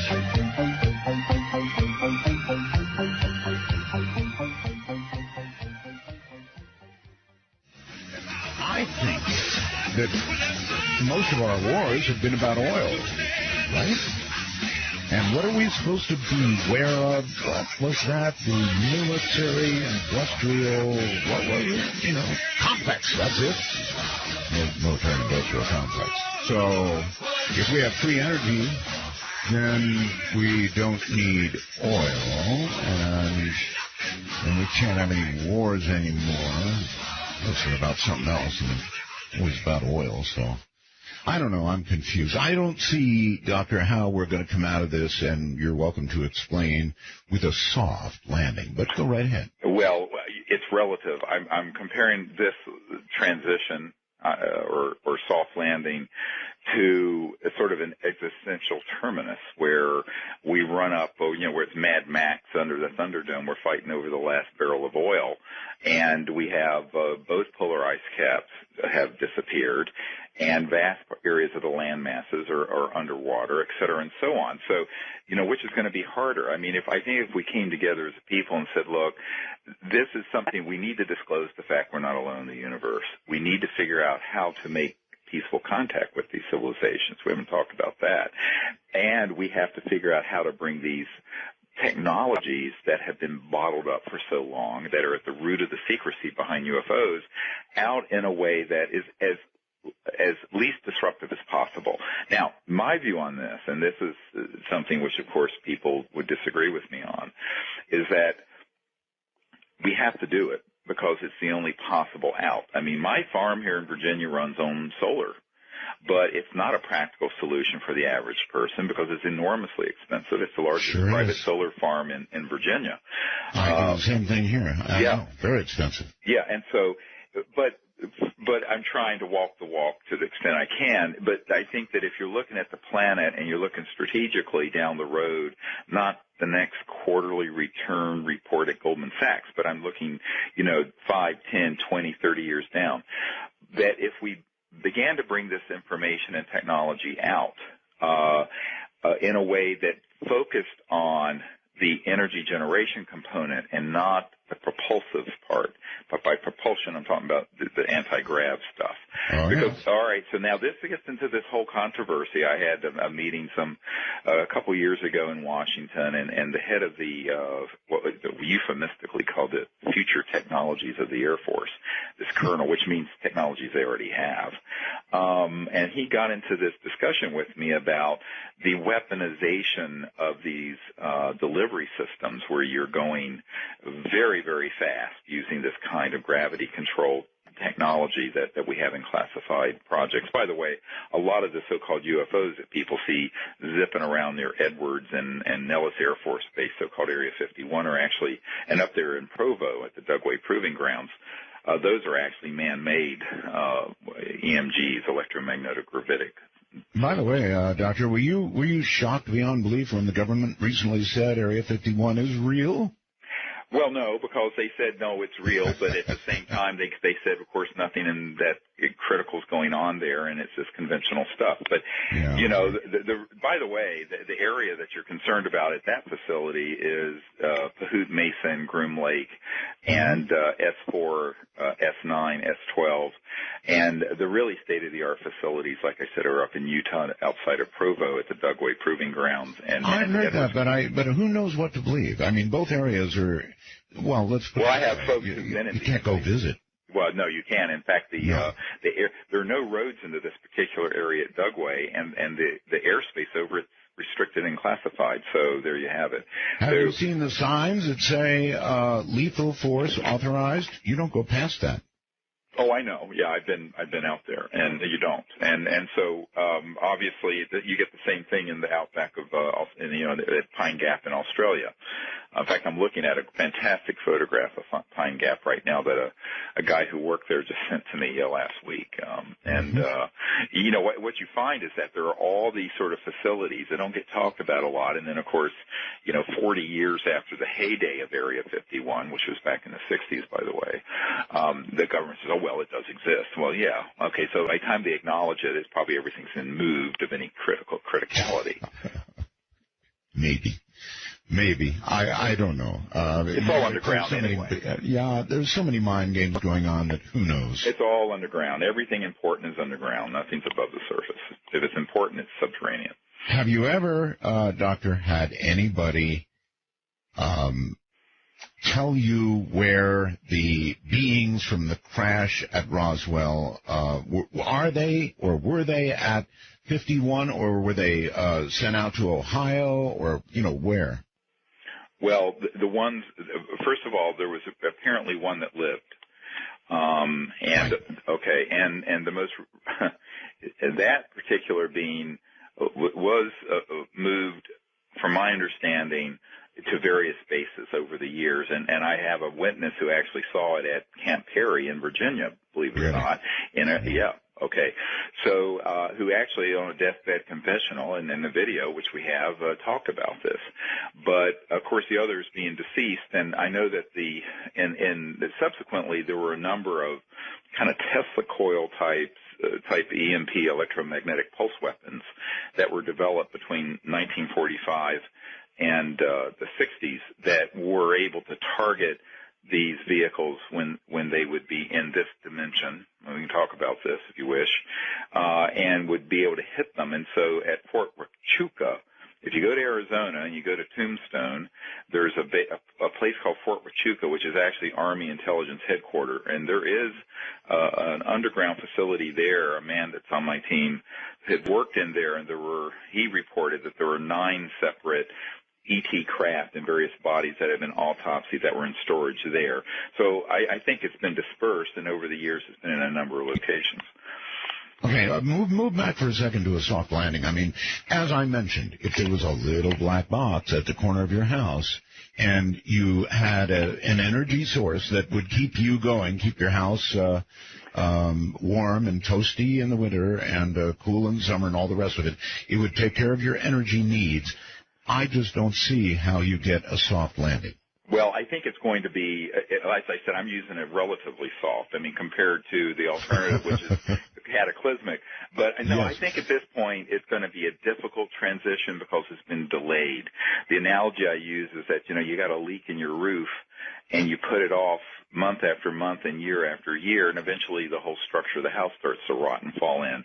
So, yes, we should have dealt with this issue a long time ago. And I remember sitting there was an old, you probably remember who this guy was. I don't know if a lot of your listeners will, but Senator Barry Goldwater, who ran for president in the 60s, and he was also an Air Force general, and he knew about this just because he knew some pilots that had encounters with these UFOs at fairly close range, and he was also friends with General Curtis LeMay, who of course, it was back in those days, it was bombing back to the Stone Age LeMay, because he was advocating using nuclear bombs and into China back then. But at any rate, I'm sitting in Barry Goldwater's living room. This is a hilarious story in a way.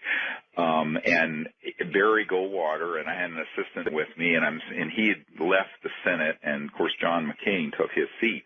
And I'm sitting in Barry Goldwater's living room, and his wife is there. They're in Paradise Valley there in the Phoenix area. And we start talking about this, and he was, this guy wasn't at all religious, I'll tell you that. He was conservative, but in the libertarian sort of way, and every other word was a cuss word. And I'm sitting in his living room, and he said, Dr. Greer, is a goddamn mistake then and a goddamn mistake now that any of this was kept secret. And I said, yes, you're right. And we started talking about this. I said, well, what inquiries have you made, Senator? And he said, well, he asked General LeMay to get him into the so-called Blue Room at Wright-Patterson Air Force Base there back years ago, because he was friends with Curtis LeMay, and he was an Air Force general, and Goldwater was an Air Force general in the Air Force Reserves. And Curtis LeMay turned to him and said, God damn it, Barry, I can't even get into that area anymore. And if you ever ask me about this again, I will see that you are court-martialed out of the Air Force. I've heard that. Yeah, now I'm sitting, and this is from Barry Goldwater's lips to my ears, and I have a witness to this. And I asked Senator Goldwater, I said, was Curtis LeMay serious? He said he was serious as a heart attack, and he never inquired about this again. Do you know there may be a recording of that? There actually may be a recording of that or something very similar. I actually heard it. But again, I've got to drag you right back to this soft landing. If you had zero energy in your hand, Doctor, I mean in your hand, right? And you had not yet been presented with a bullet with your name on it, well, how would you introduce it into society in some way that wouldn't crash the economy? I think that it's, you have to define crash the economy. I think that will there be a big hit on the futures markets for oil and commodities? Yes. But a monstrous hit. There'll be a big hit. But at the same time, we're taking a big hit now. I mean, let's get out of our, Eurocentric and American view for 1 minute and look at the fact that 48% of the population of the world doesn't even have indoor plumbing, doesn't have a pot to pee in, the proverbial pot to pee in. Right. So if you look, I mean, in a sense, we're living through an economic catastrophe now. We've just been insulated from it because we've been gobbling up all the fossil fuels and resources for decades. But but in the rest of the world, you have unspeakable poverty in India and China and South America and all over the world. I travel all over the world, and you've seen it. I do too. And so, I think if we look at this and get out of our own sort of narcissistic, ethnocentric viewpoint, we see that we're actually... Wait a minute. That's a synonym for exceptionalism, isn't it? Well, no, I think we can be exceptional in a way that doesn't have to be stupid and narcissistic. And I think this gets into, what does real leadership consist of? By the way, this meeting I was at in the middle of the Pacific Ocean was a leadership conference for all these folks. And I said, here's the leadership that we need. People with the courage to disclose this information, lead the way to bring this out, and figure out how to transition into a new economy. And I said, will it be easy? No. But, rebuilding after World War II wasn't easy. And so I think that it's a question of not only does it have to happen, because the alternative is cataclysmic in my view, But it needs to happen the sooner the better, because the longer we put off this transition, the more difficult the landing's going to be. It's going to be harder and harder and harder, not easier. So I think that gets into the problem, is that, instead of, you look in the 1920s, there were about 2 billion people on the planet. Now there are 7. So, and if these technologies had been allowed to begin to come out from the minds of inventors and not been gobbled up by J.P. Morgan and other people, which did happen, we would have had this transition 80 years ago.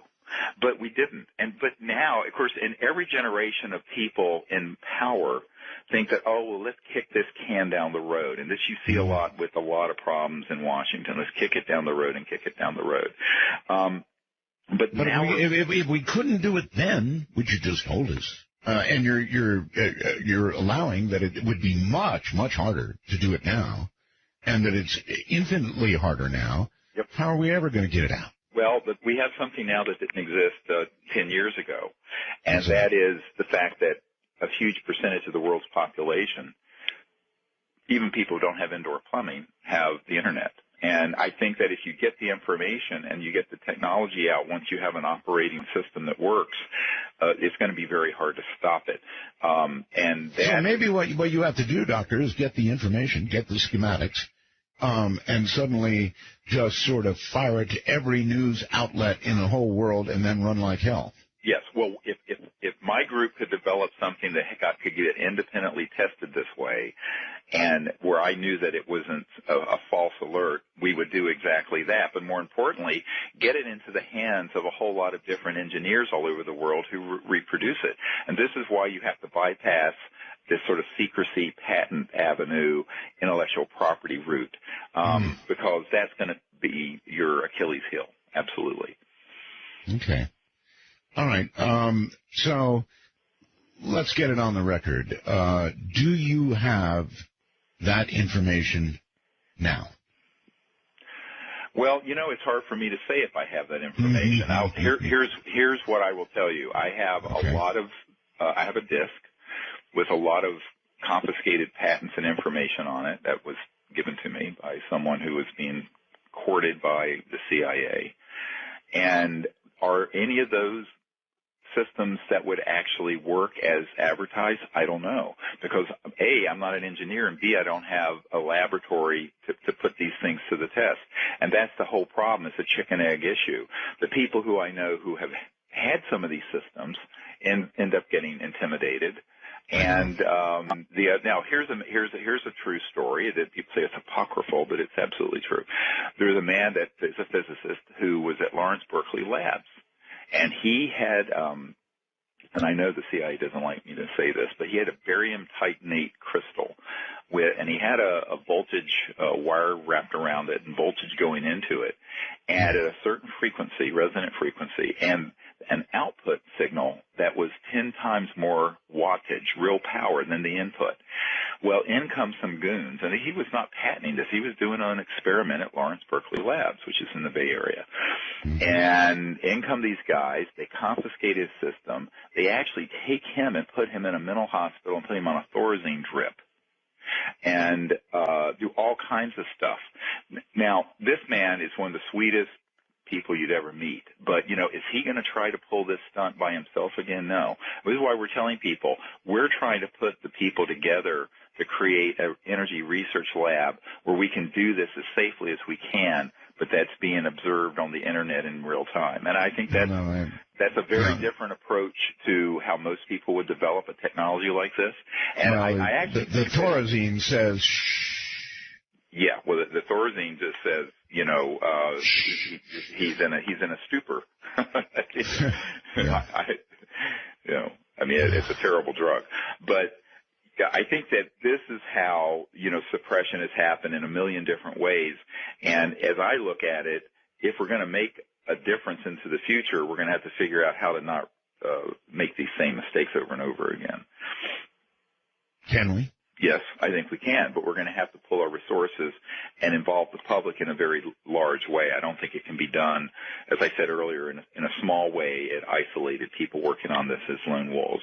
This is why what our plan is to put together a research and development laboratory where all this is being done very open and open source, frankly, and put that together with some of the most brilliant engineers and physicists that we've identified over the last 15 years, and make a run at this. And would that be a risky thing to do? Yeah, it'd be a risky thing to do, but I think it's riskier to sit on our hands and do nothing. All right, you said you had a DVD or a CD or a computer full of many of these type things. Do you think you've got the goods in there? Is it your guess that was yes? Yes. I think that if we could put together a research team, probably within 12 to 24 months, we'd have an operating system out that would do as what we're discussing.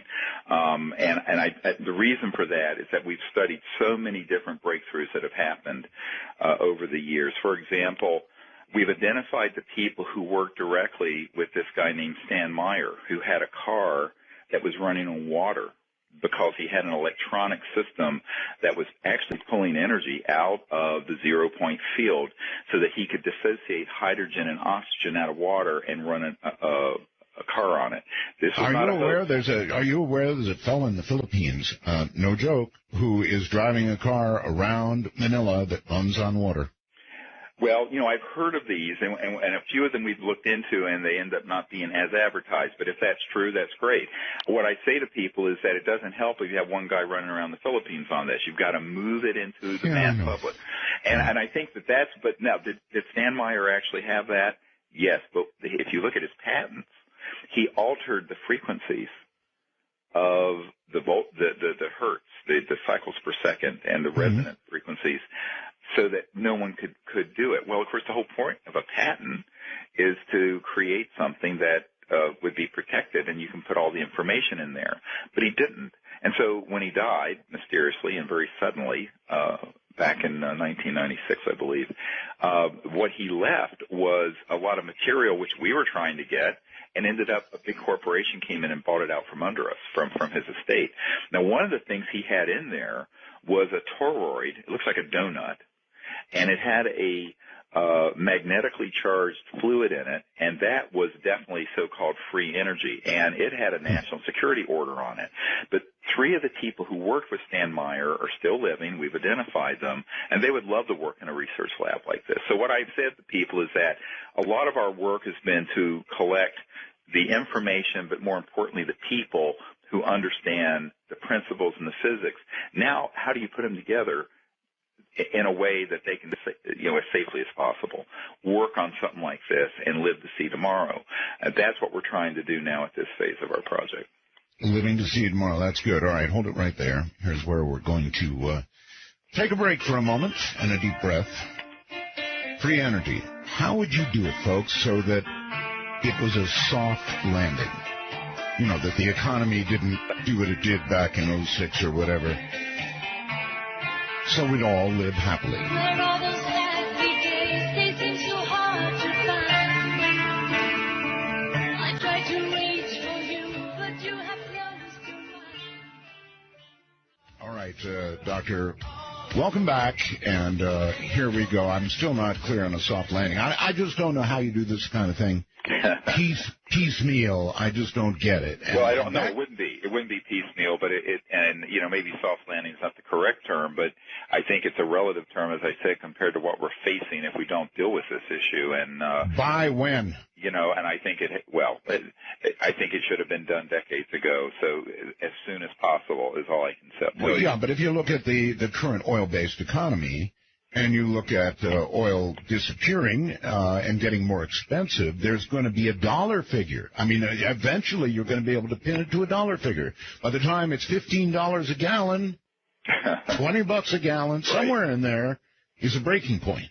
Well, and actually, what would actually happen with this information even coming out on a proof of principle system where it was widely known around the world is that oil would begin to trend down very steeply because all those markets are anticipatory. All the futures markets and commodity trading market, they would begin to factor that into the value of oil.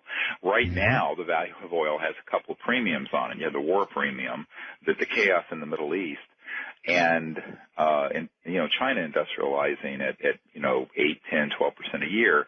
It's slowing down right now a little bit. It's eased up, but over the long haul, that's the kind of problem we're facing.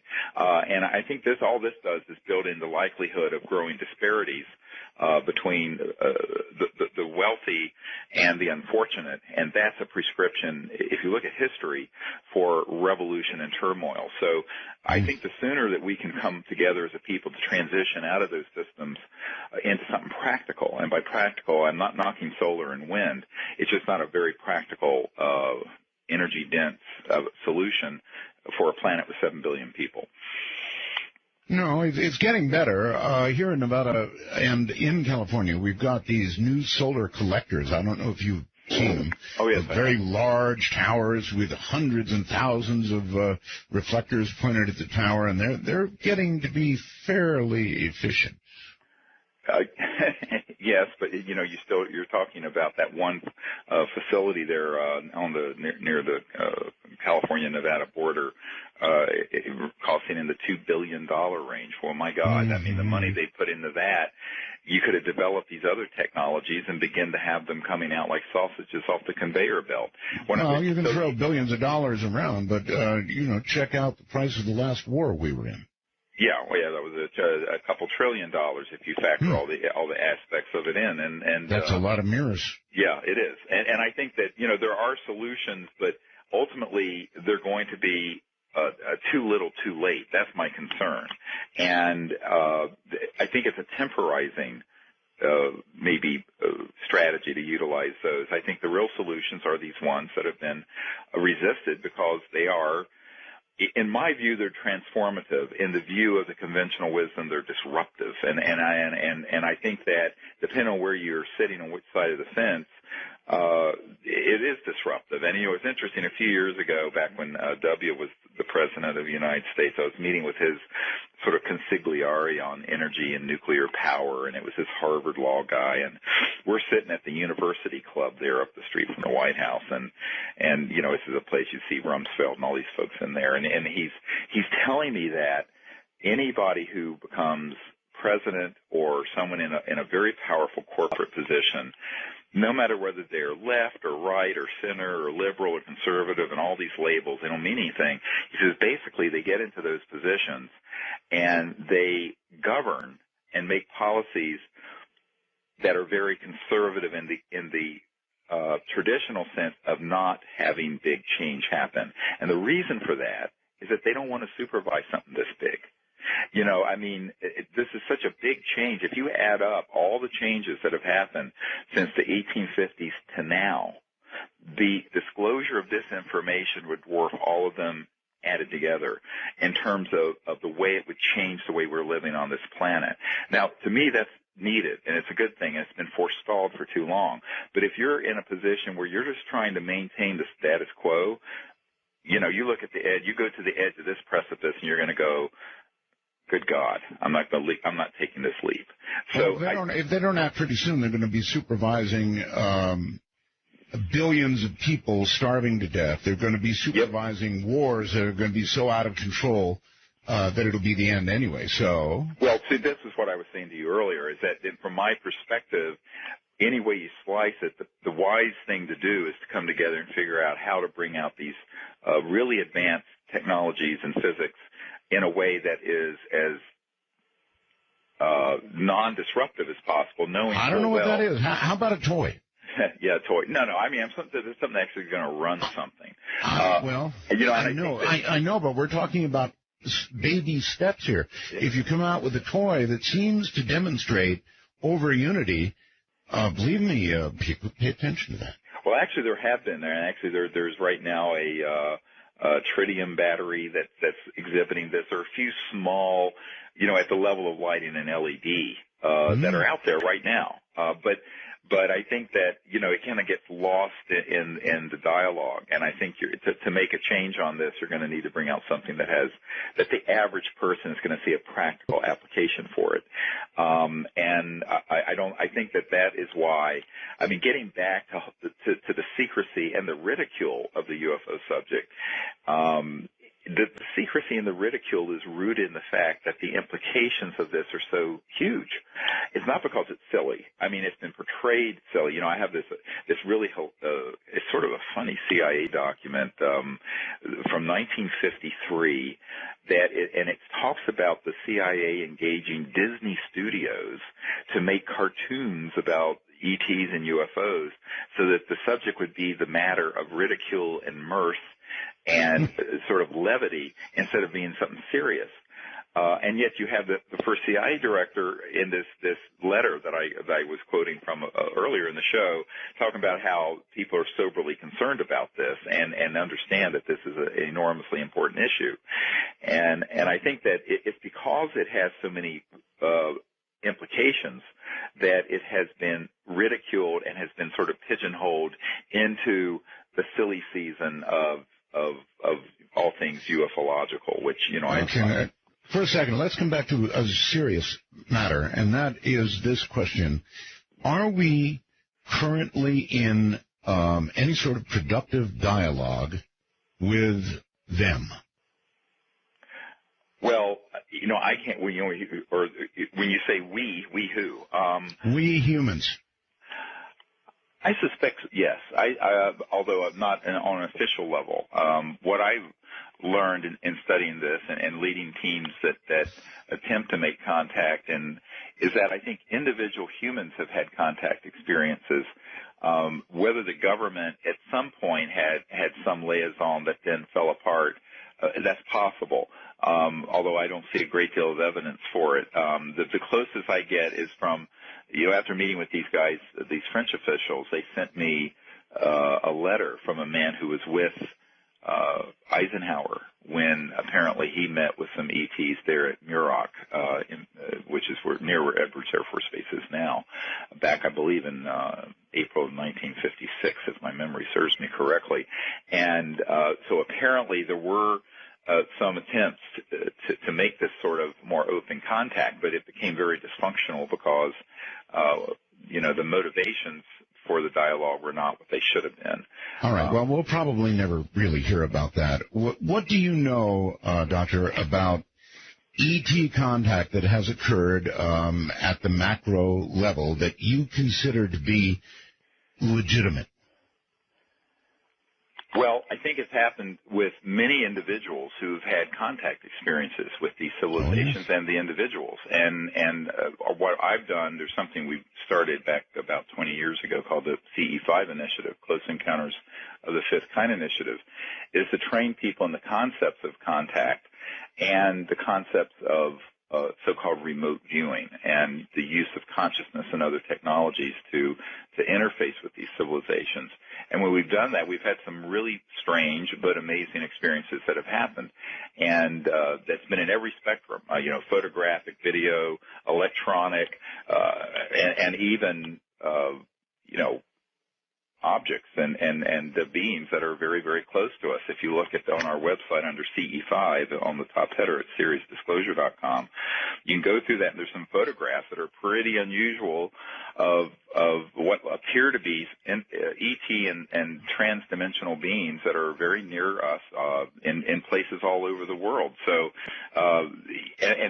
what does that constitute contact? I think it does, and I think the question becomes, why are under the CE5 photos and videos at the bottom of that section, you know, you see all these unusual things, like not far from where you live in Joshua Tree, we were having this strange series of experience where we had these electronics set up, and all of a sudden we start getting these signals through all these electronics, and then we see this, what looks like a sphere, appear in the desert there in the middle of Joshua Tree National Park, and there are about 30, 40 of us there. And this thing floats over and then disappears, and then you start hearing in thin air, there's nothing there, what sound like some people talking. Now, it was in English.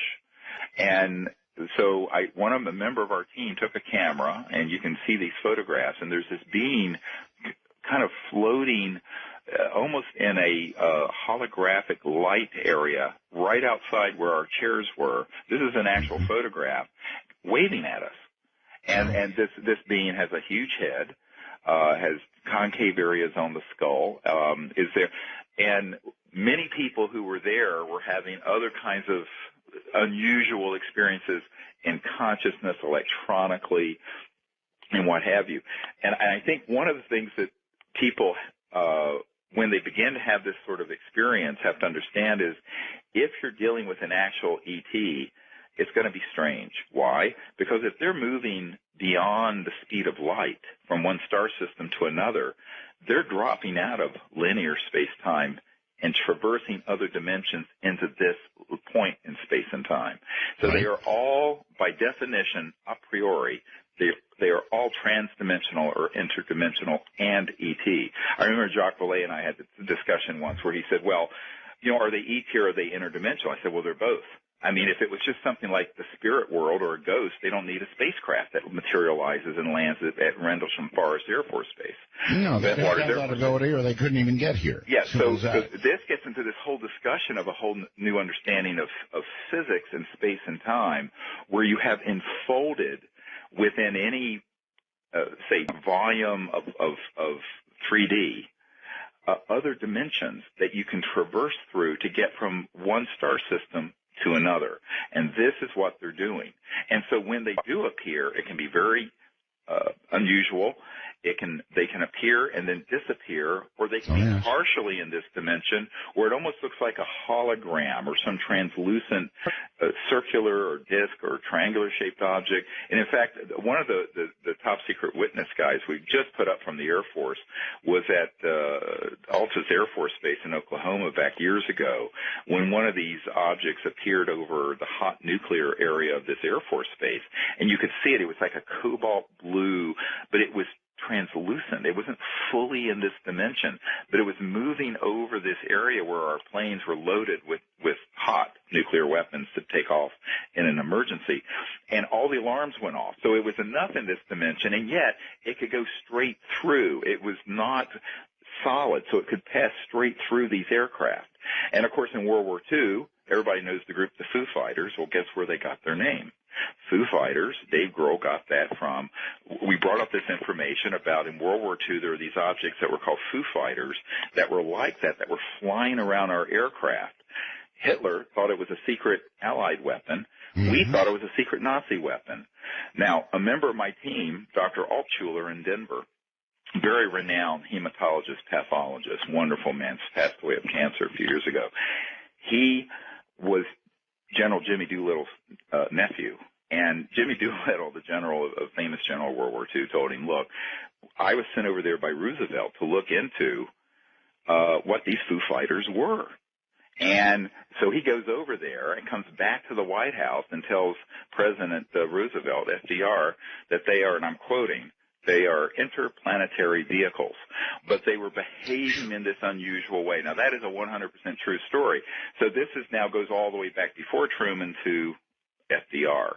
And these Foo Fighters that were reported in the European theater of operations, I'm sure they must have been seen in Asia as well, were very unusual because sometimes they'd be fully materialized, but often they would be in this form where they're partially in this 3D and partially not, and they would literally come straight through some of our aircraft. And so, of course, I mean, this is the 1940s, and people are completely perplexed. I mean, most people would be perplexed by this today in 2013, but certainly in the 40s they were perplexed. And yet, that's how far back we know that there were these sort of really well-known and high-level military encounters that were getting reported back to the chain of command. All right, well, let me ask you what everybody asks about this, and that is that, okay, a long, long history of attempts at contact and so forth and so on. So the gigantic question that everybody asks is, if they want contact, then why not the White House lawn or the equivalent thereof and anywhere else in the world? Why not? Well, it was funny. That's what Larry King asked me, and I said, look, first of all, who's White House? The one in Bogota, Colombia, or the one in Washington, D.C.? Yeah, whatever. All right, number one. Number two, they'd be blown out of the sky. Number three, I think now, hold on. How do we blow them out of the sky? They cross dimensions to get here. Surely, one of our hellfires or whatever we're going to use probably isn't going to work. Well, no, but these electromagnetic weapons do when they're in this dimension, and this is another whole discussion of what kind of covert technologies exist. Everyone assumes that our technologies have stood still, and the most advanced thing we have is a cruise missile. I mean, from the 70s or 80s. I mean, this is nonsense.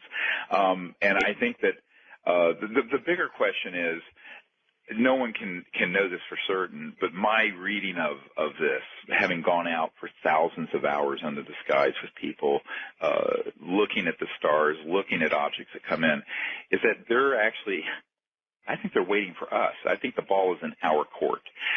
Everyone thinks that somehow they're going to behave the way we might, and that is just come in there and land on the White House lawn. I think that in reality, it's sort of a cosmic Rorschach test, how you view this. And the way I view this is that they're actually waiting for us to awaken to their reality in a way that is peaceful and doesn't create any more chaos than we already have on this planet, number one. And number two, that we approach them in a way that is not militarized and weaponized. And I think, so our approach to it has been all wrong. Now, the larger, I think another question is, a lot of what people are asking for has already happened. There was an event in Montreal, I believe it was 1990, where one of these objects was over downtown Montreal for a very long time and was seen by many people. The events in Belgium in between 1989 and 91, 92, there were tens of thousands of people that would see these objects hovering over cities and over towns and what have you, and it did make it a little bit into the media. And so this gets into another question. Why should they force the issue if we want to be so dysfunctional that we keep lying to each other about this? What is going on? And I think to the extent that we facilitate disclosure, to that extent it is saying to them, to the visitors, that we're ready to acknowledge their presence. So I think that it's more like a cosmic mirror. The way that you respond to this whole issue says more about ourselves or yourself than it does about these civilizations. And I think they're wise enough and patient enough to see if we can begin to get this right. All right, Doctor, I know you had a number of programs trying to initiate contact, and you did that years ago. No, we're still doing it. How productive was it? What did you do? Well, we still are doing it, and they've been very productive. That's why I tell people go to the website and go to the CE5 section. They'll see that. And there's a book that we have released not too long ago called Contact, Countdown to Transformation, that goes through all the dozens of events that have happened. And they're like this one in Joshua Tree. Some have amazing photographic and electronic evidence. Others have been very transitory. But what I concluded from it is that they're willing to make contact with groups of people if people approach them in a way that is peaceful and you're not running around like chickens with your head cut off. Okay, but after you've got contact, you get productive dialogue. I mean, we're talking about energy here and all kinds of things that they could potentially tell us, which are very, very valuable to the human race. So if you get contact, how do you progress from that to dialogue? Well, I don't think you're sitting there having a cup of coffee speaking English. I think it happens on a level that's some would call it very metaphysical or paranormal. I don't call it that. In consciousness with remote viewing and at that level. Whether it progresses to another level, we'll see. I think on that level, it's happened to many, many, many people who've been on our teams. And my own experience with this dates back to when I was a teenager, is that it was very highly in that area of the science of consciousness and the understanding of how the mind and consciousness is the ultimate field of energy and non-locality. And they seem to understand that. And so I think that most of the contact that has happened up to this point isn't a sort of a verbal discussion or a sort of translatable language so much as it is on that level. So you're saying that our consciousness has got to be raised, and at some point there'll be a dialogue when we get to their level. well, not to their level necessarily, but certainly Close. we have had that dialogue, but it's been on the level of consciousness and remote viewing. And for those of you people who don't know that term, it's the ability to access consciousness in its non-local form and see remote places or remote points in space or time. Now, one of the things that our film deals with, the film Sirius, Sirius, is that it deals with this question of, is our own individual consciousness, is it actually what we think it is? In other words, we associate it with just our egos and our individualities, but is there an aspect of our consciousness that's operating in sort of a field that isn't bound or limited by space and time? And the answer to that is yes, and the science on it is actually quite clear. You know, Einstein talked about the spooky effect and the spooky phenomenon, where you do something with a proton in one point in space and it's mirrored in another point. They've now discovered mirror neurons. Recently, they found that actually in experiments with rats, that there's precognition and reactions that happen. And on the cellular level, so there's all this sort of phenomenon that has to do with consciousness and the mind. I think it does as well. I'm convinced that it does. And the ET contact experiences seem to be where that intersects with these visitors from other star systems. They understand that because, let's face it, you're not going to communicate across multiple light years of space using an electromagnetic signal from AT&T that's traveling at the speed of light. It would take thousands of years to get the signal there and back. So you're dealing. And if you did, you'd probably get a dropped call. You'd get a dropped call. So in this case, you're dealing with something that a concept I came up with, which may be too controversial to go into here, back in the 90s, called consciousness-assisted technologies and technology-assisted consciousness. And what I discovered through some experiences I had is that these civilizations have the equivalent of a communication device that interfaces directly with coherent, clear thought from individuals, and that the ETs actually, when they are navigating their craft or communicating, are hooking their own consciousness and thought through these systems that go at what have been called scalar signals that are multiples of the speed of light, but that interface up with thought and consciousness. So it works both ways. There's consciousness assisting the technology, where the individual is interfacing with the technology of the spacecraft or the communication device, but they also have technologies that augment or project their own thought and consciousness. And it works both directions. And in 1991, when I wrote this in a paper, I had a senior aerospace scientist call me from McDonnell Douglas, which is now part of Boeing. He said, "How do you know this?" He says, because they had discovered the same thing in some research they were doing at McDonnell Douglas, because old man McDonald was really into all this. And I said, from an experience I had when I was a teenager with these visitors, that was quite clear to me that they had that ability. And he said, "Well, you're correct." And he said, "But you know, and ultimately this begins to be the bigger question of a paradigm that we're going to go through, this huge shift. It's not just an energy generation and are we alone in the universe, but ultimately it's opening a doorway, I think, into who are we? And, you know, what does it really mean to have the potential of a human being? And I think that potential is amazing because it includes not only the ability to travel interstellar, but to experience states of consciousness that take you through other dimensions. And understanding that in a very clear way, where it becomes scientific and where the scientific evidence builds. And, you know, the physicist Goswami wrote The Self-Aware Universe, and I don't know if you've read that book, but and Edgar Mitchell, who's an astronaut that I've worked with, who founded the Noetic Sciences Institute, and they've done a lot of study on how mind and consciousness and thought are actually not limited by, you know, your brainwave activity or just your body.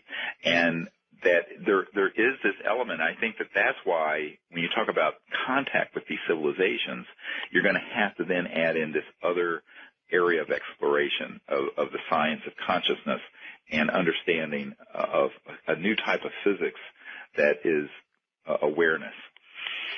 Well, you may be onto something there.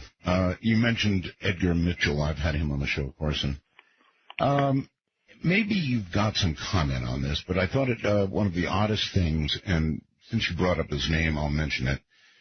He walked on the moon, right. and I got to interview him. Yes. And it was an odd interview in the sense that when I asked him to relate his feelings, his mindset, what he thought of, what he saw, what he felt, any senses that he could give to me at all about his experience walking on the moon, he couldn't. He actually couldn't. And I found that disturbing, and I've never gotten over it, Dr. Greer. Have you ever spoken to him about that? Yeah, I have, but I mean, it was in his backyard, and I mean, he explained it as just something that was really transformative in consciousness, and where he could, hold up his hand and the whole earth would vanish, and it was a very mind-expanding, a beautiful experience that led him to founding the Noetic Sciences Institute, and so I think that maybe it was, he just wasn't comfortable speaking of it on that level, and on your show, but I'm sure he was very affected by his experience there. Well, one would think that would be an experience that would be so imprinted that when you're asked for it, the way I asked about it, you would just bubble up with everything that you remembered about it. And I just wanted the easy stuff. What it felt like when you stepped, what things right. looked like, what you thought about while you were seeing all of this, and he just really couldn't relate it. Now, maybe it was just that interview in that moment, but it was that question, and it was that answer. He said, Art, it's a funny thing. I really can't remember much about it, and I just thought that was amazing. That's interesting. Yeah. Well, I don't know. I mean, what he showed was more of this sort of effect it had on him as opposed to any sort of other details. But I do know that when Buzz Aldrin and Neil Armstrong were there, that there were UFOs that were gathered around the crater where we landed, and this is not a myth. And I've had it confirmed to me by my multiple independent folks. And one of the reasons that Neil Armstrong did not appear in public much is that he did not want to deceive through the secrecy the public on what really happened. He was very uncomfortable with that, and that's why he became kind of reclusive and gave very few public appearances during his lifetime after he landed on the moon in 1969. And I think that Buzz Aldrin, had a hard time coping with it also, and I've had members of his family confirm to me that in fact he had the same experience, but that he wasn't allowed to speak about it. And it's really unfortunate. Ironically, my uncle, who worked at Grumman and worked on the lunar module, passed away 2 weeks after Neil Armstrong did, but I think it's sort of an open secret in some circles that, in fact, when we first landed on the moon, we weren't alone. And it's certainly known through the Disclosure Project witnesses we have that when we went up there before the lunar landing, we had something called the Lunar Orbiter that went around and we took the early digital photographs.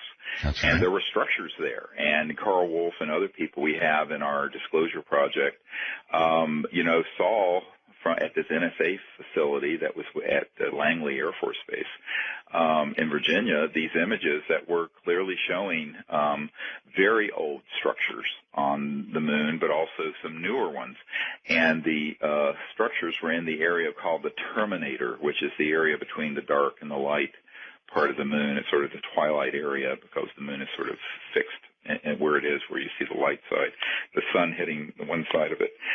But I think that this is why when we landed on the moon, they were prepared for a possibility or the likelihood that we may not be alone. And people have asked me, did we actually go to the moon? Yes, we did. But was all the footage of what happened shown to the public? Absolutely not. It was not shown. And I do know people who have seen that footage who've been in these classified programs. They're not willing to come out publicly, but they've described pretty much essentially the same thing, that there were multiple huge UFOs that were flying around, but also around and hovering at the edge of the crater of the Sea of Tranquility where we landed. And okay, Dr. Greer, you've just about eaten up your 3 hours here, so I think we're going to probably terminate the interview here and go to open lines in a little bit, if that's all right. But you've done a wonderful job. It's sort of point and click. Somebody points at you and you just go, don't you? Well, I'm very happy to have the opportunity to share the information we've gathered. And once again, if folks want to see a lot of this evidence and material and documents and witness testimonies, they can go to SiriusDisclosure.com. It's SIRIUS Disclosure.com. It's there for anyone to see who wants to look at it.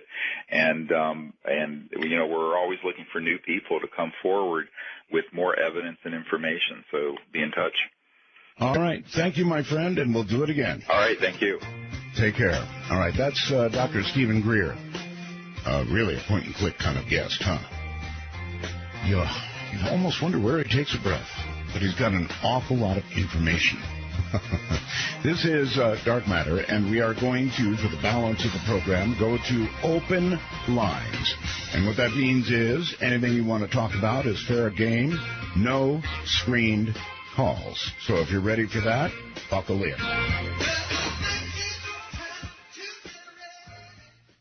All right, everybody, there it is. Lines are open. We're going to go to unscreened open line calls.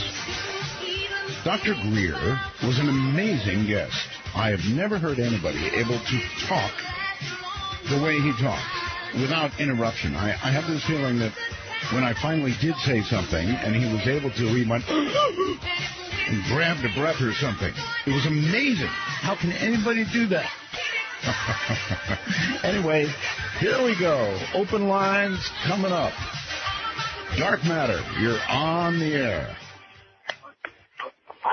Wonderful. Well, my name is Tyrone from Sacramento. Howdy. How are you? Turn your radio off, please. You got it. I wanted to make a comment that... that goes for everybody. Turn your radios off if you're calling. We had a gentleman that I knew a couple of years ago who invented basically a free power machine. And him and his partner basically were souped up by the government and on trumped-up charges essentially of mail fraud, is in prison now for 10 years because of the device that he invented. And he talked with me. He was in our church, and just an outstanding man, very, very brilliant and smart. And it's just sad to see this happen, that when people come up with these brilliant ideas, that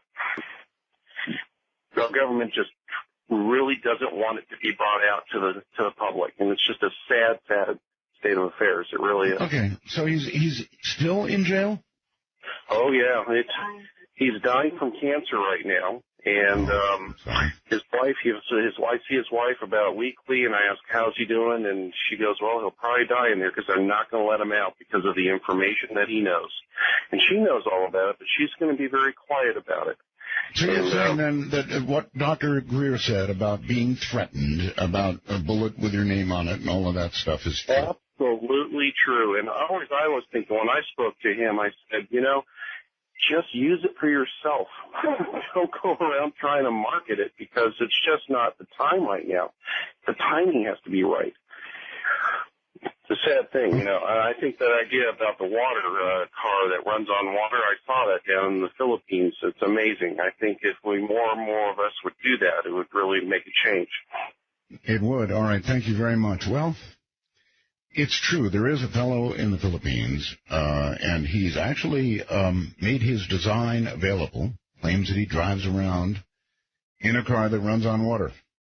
I certainly don't know how it works. I'm just relating the claim to you. I'm not saying it's true. But we've heard these stories again and again and again. There was another one. Somebody who's in jail, dying in jail right now. Dark Matter, you're on the air. Hello. Hello, Art. This is James. I'm speaking to you from the southern part of Cebu Island in the Philippines. And I just wanted to let you know that I've been a fan of yours since the early 90s. wait a minute. Very No, glad you're back on the air. wait.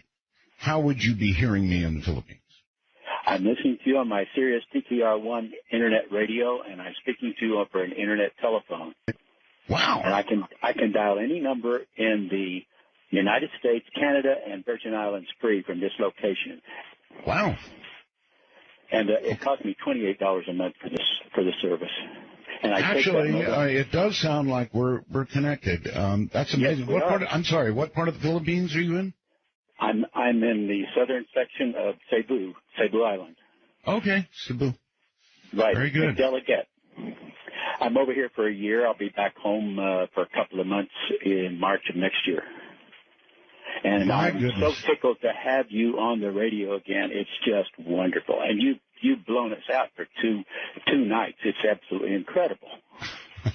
Well, it's wonderful to hear from the Philippines. You know, I'm kind of sort of almost a little homesick, so. Oh, yes, I know all about it.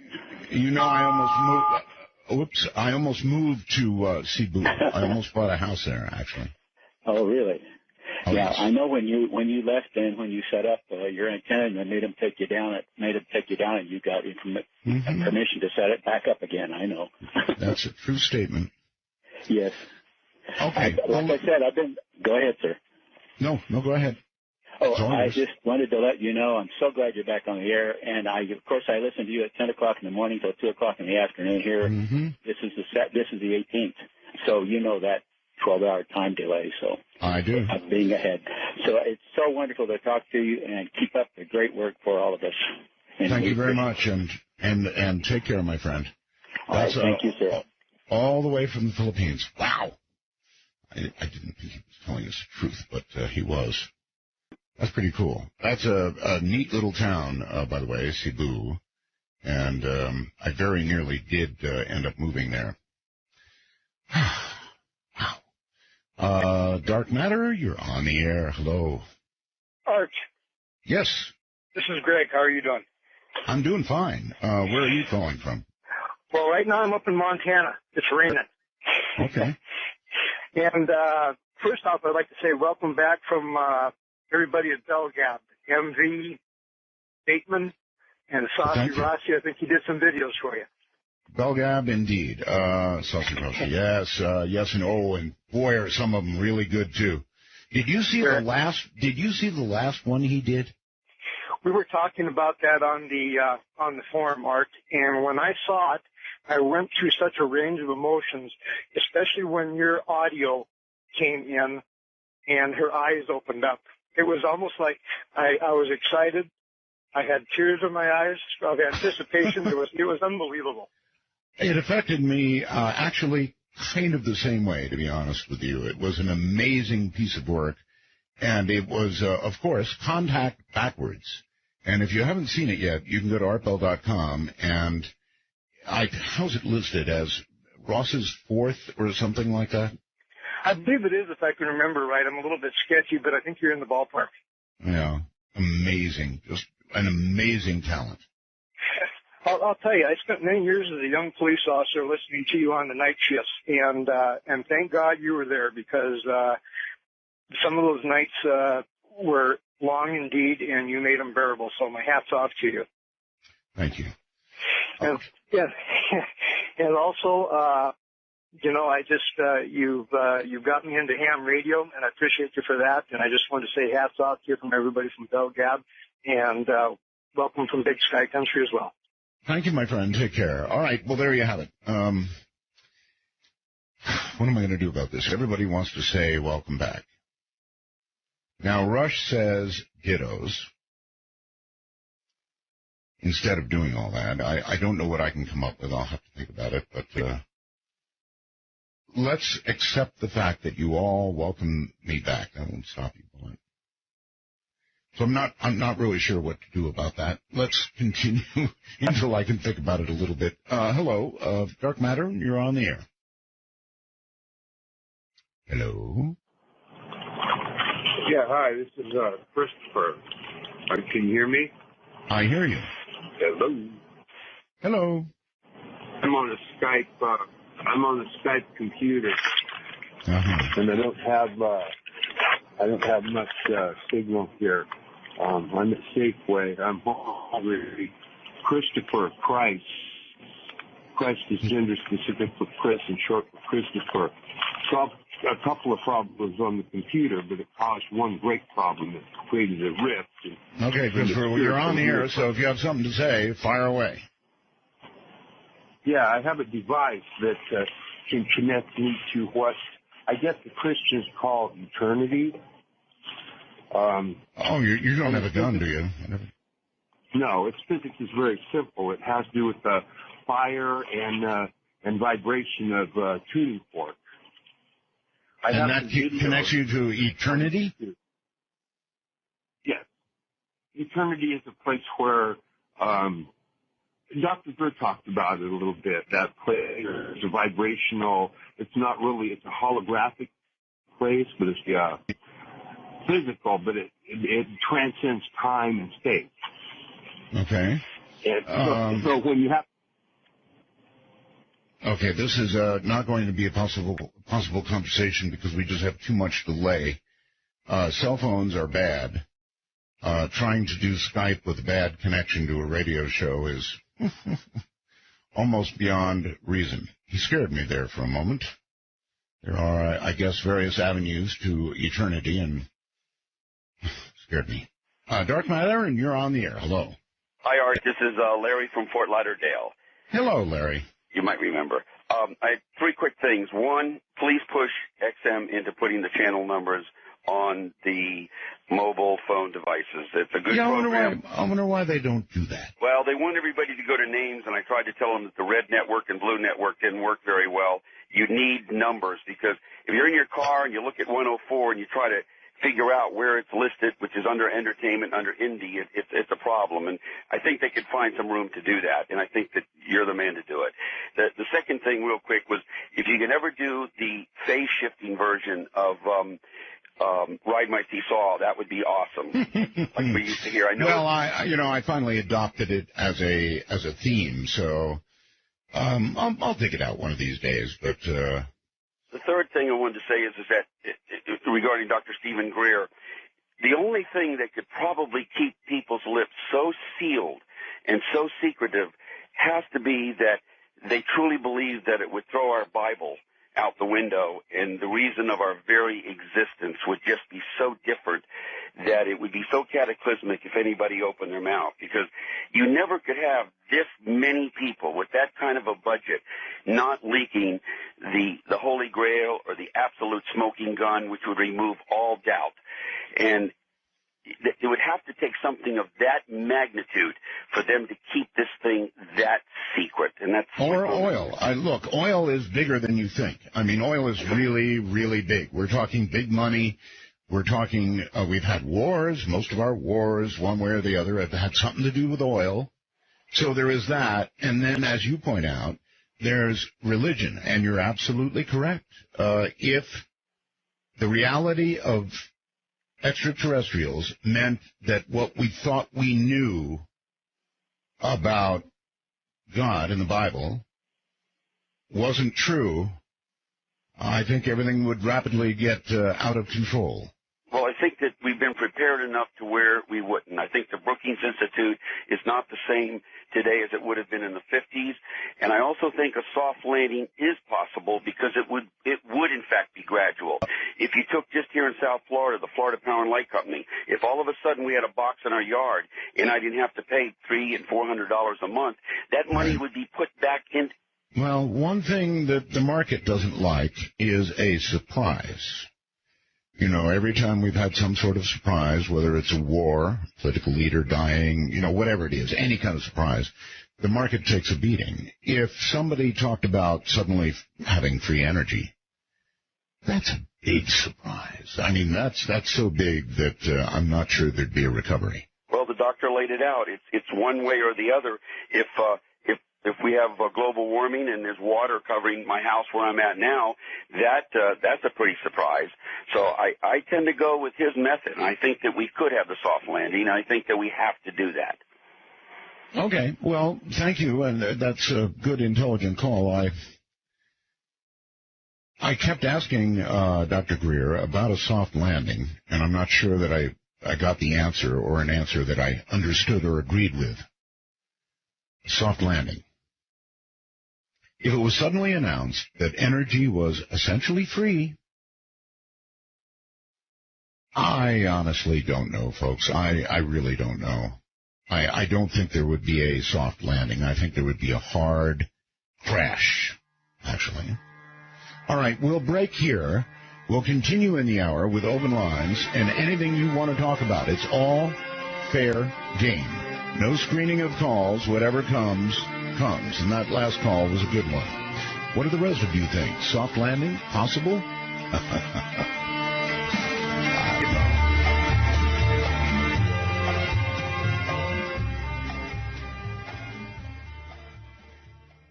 Welcome back. We're in open lines, unscreened open lines. Dangerous territory, kind of, but interesting territory. So let's continue and see what we find. Good morning, I suspect. You're on Dark Matter. Hello, old man. This is Tim from Ohio. Old is right. How you doing? Not bad. I want to congratulate you on the creation and successful launch of Dark Matter. Thank you. And I had a ham radio question for you. I was wondering if you're on D-Star at all yet. We played around with D-Star. D-Star is a digital form of communication that hams are playing with right now. And I've got to tell you, I was not all that impressed. Okay, well, it's growing. You had the original reflectors that were created, but they're X reflectors now. I'm not sure if you're aware of that. No, I'm not. Yeah, X reflectors are like independent reflectors. They're okay. Well, we've got to be careful here because a lot of the audience has no idea what we're talking about. It's a kind of a digital form of communication, and it was. I can't help but compare it to regular old FM, and Right. Well, yeah, it is internet based, but the fun of it is like HF, and I'm pretty sure you hang on 80 meters. My call is NC8OS, Tim.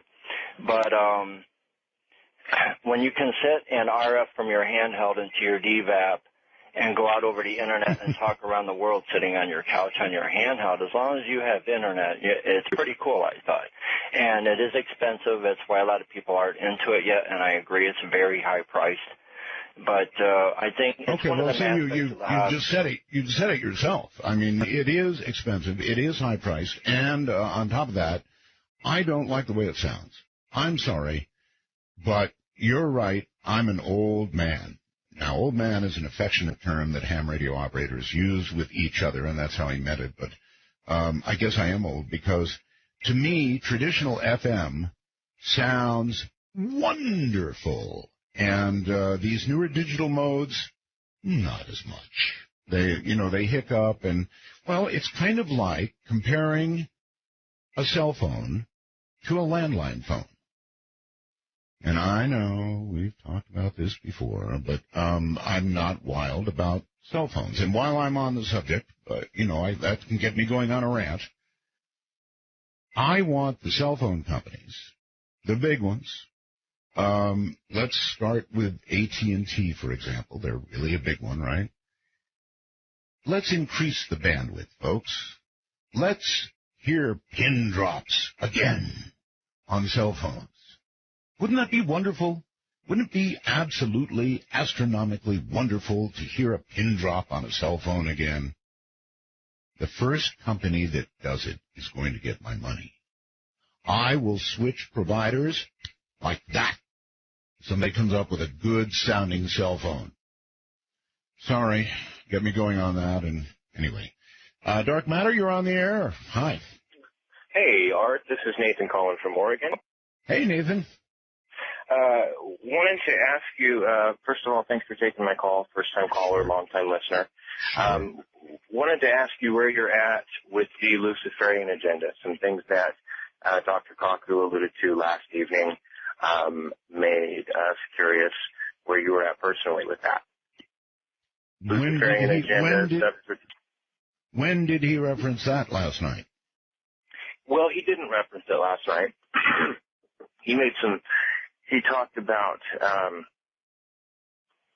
some things that made us suspect that he may be in a position to know things that... What was it he said that made you suspect that? I'm having trouble remembering specifically. All right. Instead of Dr. Kaku, let's just talk about the Luciferian agenda, whatever that is. What is the Luciferian agenda? Well, the Luciferian agenda seems to be certain things in society breaking and moving according to a design that is not necessarily organic and one that is not necessarily benevolent. So some people might call it a shadow government. There's different boxes I think that it can fit into. But with everything that's happened in what it has been, 3 to 5 years that you've been off the air, yes. What we want to know is where you are personally with it and what you would speak to that might be indicative of that sort of agenda in place. Okay. It's an interesting question. Thank you very much, and I'll try and address it as best I can. The Luciferian agenda. Well, obviously the implication is he's talking about Lucifer, right? Lucifer controlling matters here on Earth. I don't know. I don't necessarily buy it. I think that we're pretty much controlling matters. I said it earlier in the show tonight. These shootings that are continuing and continuing and seemingly getting more and more and more every day you wake up and you're afraid to turn on CNN or Fox or, whatever your preference is. Al Jazeera, actually. Any one of them you turn on and suddenly there's 10 or 12 people dead or, God forbid, students shot or whatever. It makes one think about a Luciferian agenda, but I think it's us. Something's going wrong. It's us. Now, I also think my comment toward the beginning of the show was fair, and that is that instead of controlling guns, we need to control people who are hearing voices. Seems to me that if you've got a secret clearance in the armed services and you're going to, psychiatrists or going in for help because you hear voices, that there shouldn't have to be a lot more outpatient kind of treatment. At the point you hear voices, you should be cared for until you don't hear voices any longer. This just doesn't seem complicated to me. Now, I know that the people on CNN are going to rage about gun control now. Just really going to have a heyday the way they did last time and every time.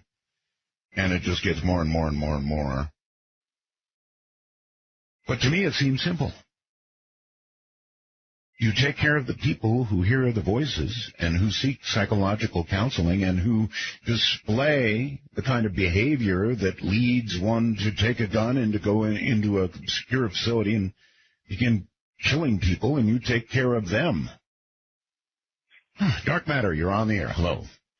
Hey, Art Bell. So I was going to see maybe when I hang up, maybe you could talk about the weather in the Philippines and what that's like. But I wanted to tell you a quick story. I'm not in the Philippines right now, so I have no idea. But I can be fairly confident in saying that it's warm and humid, sir. Okay, all right, that's what I meant. I just meant in general. But I had a story where we were trying to destroy this guy's life in our neighborhood. We wanted to run him out of our neighborhood, and we got into it with the guy. Well, it was the guy was doing drugs in the house over there, and it really wasn't our business. It was a kind of a family, golf course type community there. But this guy had called us and told us the guy who bought the house in over there, he does drugs, and I'll help you run him out. I know how to run him out because I ran him out of our neighborhood and all this. And so anyway, we ended up getting into it with this guy, and he ends up running one of our friends out instead because. He runs them out. So instead, we come up with a plan to go into the guy's house and put hidden cameras to film him using the drugs and doing stuff so we can then blackmail him, not really blackmail, but humiliate him and make him get out of the neighborhood. Okay. So So we did it. That seems like a dangerous path, but, you know. Well, it was war. It was war because he ran our buddy out, and it was like we were desperate. We started up with this guy, and he wasn't leaving, and now he was keying up on us. We had to do something, and we kind of panicked by doing this. But we basically go into his house. We didn't have to break in. We actually had our locksmith buddy come over and make locks for the entire house, basically to get in and out of the house whenever we wanted to. Because the video that we saw of the guy using the drugs and doing the drugs was so entertaining that we didn't want him to leave at that point. We started showing it to our neighbors on a pay-per-view basis and started selling it to everybody in the neighborhood, and then it spread from our subdivision to the next subdivision. And we set up an account for him. All right, we set up an account for him, minus our expenses, of course.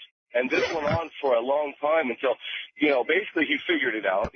People would recognize him in the community, but it was a big secret that, you know, he would come home and do the drugs and so, you know, it's a very long story. So he knew, wait a minute, he knew he was being televised. Well, at a point, he realized, because people knew him, he went to the store, and people would recognize him. We told people to shut up and don't look at him, you know, and all this, but he eventually kind of figures out, and he stops doing the drugs. I mean, he goes cold turkey. He knows people are watching him. And so though we have this money's been piling up in here, you know, surreptitiously. And so then we decide, because people started fading away and we weren't making the money, and so then we decide to buy the note on the guy's house, and then we basically, because he was a contractor, we just took over his life with the jobs that we would get, and then we stopped paying him. We stopped paying him for the job, and we'd only pay him a little bit, and we'd string it out. We'd get him to buy materials, then we'd screw him, and so then eventually he lost the house. So before you know it, he's got a bullet with your name on it, right?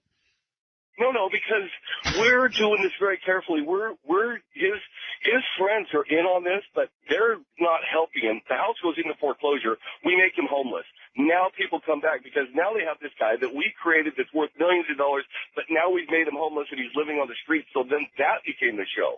And everybody who got involved wanted to be part of it. Everybody from the Circle K store guys to people on the streets and it went on and made record amounts of money for anything. Only about 5% of the American people even know this is going on. Wait. Where was the money coming from? People were paying to see the next episode of Mr. Druggy?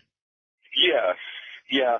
And, well, it was much more than that. I mean, it started out like that. It started out with this tweaked-out guy bouncing around in his house with the lights off because he didn't want his neighbors to know he was up all night, and we had little laser lights in there. We'd be up in his attic. He'd be tweaked out. Okay, I've got it. I just can't imagine people paying for an episode of somebody, you know, sitting over in the corner with the lights out, as he just pointed out, stoned out of his mind. Great video. That's great stuff. Yes, sir. Well, maybe this is the age of reality TV, right? Dark Matter, you're on the air. Hello. Hey, Art. Kyle from Portland, Oregon. Hey there. I was just wondering with the new show if you have any plans on picking up your old tradition now that it's getting close to Halloween with the ghost shows. Oh, somebody else had last night. Yes, of course. We'll do ghosts on Halloween. Yeah. We'll do ghost stories from the audience on Halloween. You can depend on it. Perfect. Mm-hmm. Well, thanks a lot, Art. I appreciate it. Oh, that's it, huh? All right. Thank you very much, and take care. You too. Let's see if we can go directly to this line and say you're on Dark Matter. Hi. Hey, what's up, Art? Welcome back. Thank you. You're up at the moment. Good. My name's Greg. I'm calling from Philly. Right. And I just wanted to know if you plan on doing any shows with shadow people. I would love to do a show with a shadow person, sir. All they've got to do is march in and actually say something. Okay. I'm joking with you. I mean, you're obviously asking, am I going to do a show about shadow people? Yes. I saw one as a kid in a childhood house, and I think you may have done a program before on it. It was really interesting. I think I started the program on shadow people. Do you think you can explain to people what shadow people are? Well, I just know from my own experience as a kid, like when I would sleep in my childhood room in my hallway, I would see a shadowy figure, look like a taller gentleman with like a trench coat and a hat on, and similar to the same figure that numerous other people have seen, which is kind of eerie. Okay, now I haven't seen that. I know that other people have seen, and that's the classical, I believe, description of a shadow person, you know, the hat and the trench coat and all the rest. I've not seen that. What I have seen, though, are shadow figures. In other words, you know, in your peripheral vision, every now and then you will see movement. Everybody's had it. Almost everybody's had it. Right. And that's the best I've had. I've definitely seen movement that scared the hell out of me, to be honest with you. But at the corner of my vision. And it's never gone further than that. I've never had a talk with a shadow person. Now, if you can corral one for me, I'd love to interview them. Yeah. Well, all right. I mean, welcome back. Yeah. Right. Yeah. Thank you. Thank you very much. Sure. I bet the rest of you had that experience, right? You've seen that movement in the corner of your eye. Is it something? Is it something real? Is it just a trick of the eye? Well, I suppose sometimes it is. And sometimes it may be another life form that you're seeing with your peripheral vision, moving in and out of this existence, you know, that quickly. Hello there. This is Dark Matter, and you're on the air. Hello? Hello. Hello, Art. How you doing? Okay. Man, you know what? I've been trying like for 15 years to get a hold of you, and I can't believe I'm talking to you now, which is cool. But anyway. 15 years of effort. Yeah, and then now you come back, and guess what? I got like 6 XMs that I was going to cancel out that I listened coast to coast on. And, man, it's really cool to talk to you now. I can't believe it. I'm glad you're here. What's up? Nothing much, man. I had a story to tell you about a Twilight Zone outer limits of the third kind that I experienced when I first found out about you back in '96, in the spring of '96. But it's a long story, but if I ever get to talk to you again, I'll tell it to you. But it's just good to hear you, Art, and it's good to hear you that you're back again. All right, my friend. Thank you very much for the call. After 15 years, the man calls. And he had a story all set and then decided not to tell it after 15 years of effort. You're on Dark Matter. Hello. Hey, Art. Hey. Very long time listener. I go back all the ways to the KDWN days. Oh, that's a long way. That's way back. Basically, I grew up with you, my friend. Okay, well, welcome. I know. I don't want to spend too much time on welcoming you back. Everybody else has done that. Thank you. God knows it's good to have you back. I want to talk to you maybe a little bit about what's going on in your life now. Are you a full-time resident in Pahrump or back and forth still? Well, good question. Full-time in Pahrump because my daughter is in school now, so that kind of, you know, settles you in a little bit, but we'll still go to the Philippines every now and then. Okay, so this could turn into a regular gig for you. Maybe we'll keep it at, what is it now, 4 nights a week? It is, yes. That'd be great. You know, if you could run that schedule for a while, you've got tons of committed listeners. You just need to get the word maybe out a little bit. The word. I don't want it'll leak out. I don't want to diss the current coast to coast, but no, you know, they lost a lot of listeners. And well, you know what happened is that over time it changed.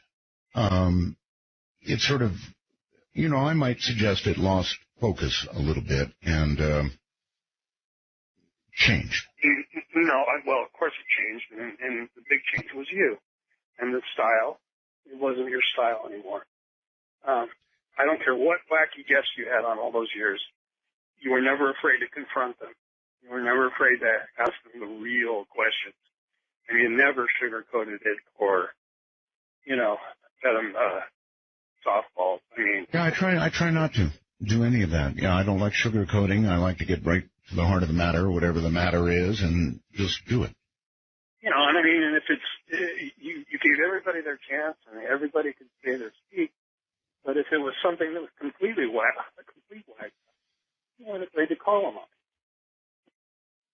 No, I'm not afraid. I'm not afraid to call anybody on anything that is completely whack. No, and you never were. Unfortunately, the show took a different direction, and they lost a bunch of committed listeners. So, well, it did. You know, yes, it did. But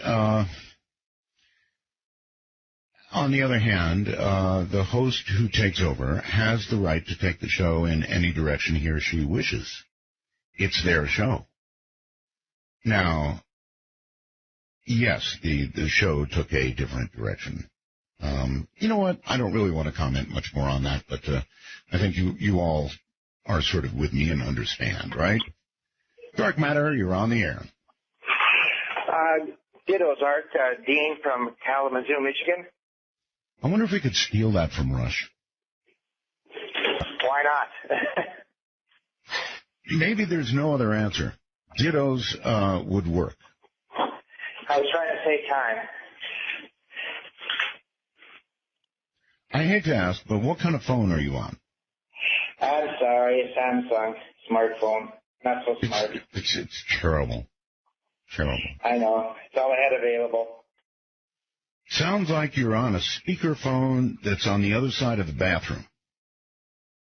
Empty conference room, but An empty conference room. Okay, that'll do. All right. I have two very quick UFO stories. I tried to tell you them 15 years ago, but now I got my chance. I've always been interested in UFOs. My dad was a logger up north in the UP of Michigan, and he always kind of dissed me and thought that was kind of a bunch of waste of time. And I was surprised one morning about 5 a.m. he woke me up. And this guy, you got to understand, never smoked, never drank. UFOs are bunk. Everything was bunk to him. And he was sitting out on his truck in the woods at nearly 5, and he heard a noise behind him. He was one of those big logging trucks. They got the big crane, the hand that picks up the logs and puts them in the back of the truck. Oh yeah. So he turns around and he looks, and he knows the area well. It's dark, but he knows the area well. And there's an open area. There's a little lake there, and that's where the noise is coming from. He turns and looks, and out from the great gap, you can't tell it came from the water, but water was dripping from it, was a 15-foot object, which was just with lights going around, just kind of like a helicopter lights, where they're kind of going on and off, but it's a round circular object. Thing just came out of the water dripping, hovered there for a second, just off it went. And he, of course, knowing I was interested, rushed back, get me to, tell the story to me, and brought me out there. No trace of anything, but for me, although I'd always wanted to see a UFO, I thought, well, this is proof, because if my dad saw one, it got to be real, because this guy just didn't have, to be honest. Okay, but it was your dad, not you, right?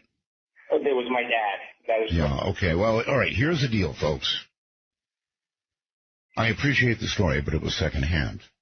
I know close at hand with your dad. But if you ever see one yourself, it's going to change your life. I understand people joke about this and make light of it, and, I've heard the other radio hosts just, really goofing on it. But the fact of the matter is, if you have a real experience, and I had one, your own eyes, close enough that you feel like you could touch it, it will change your life. You will go into sort of a period of shock. You will even go into denial about what you saw, but there is no question about what you saw. In my case, it was a triangle. It was immediately above my head. It was floating, not flying. It couldn't have been doing more than 45 miles an hour. It was deadly silent, so silent you could hear crickets a quarter of a mile away. It was a real McCoy.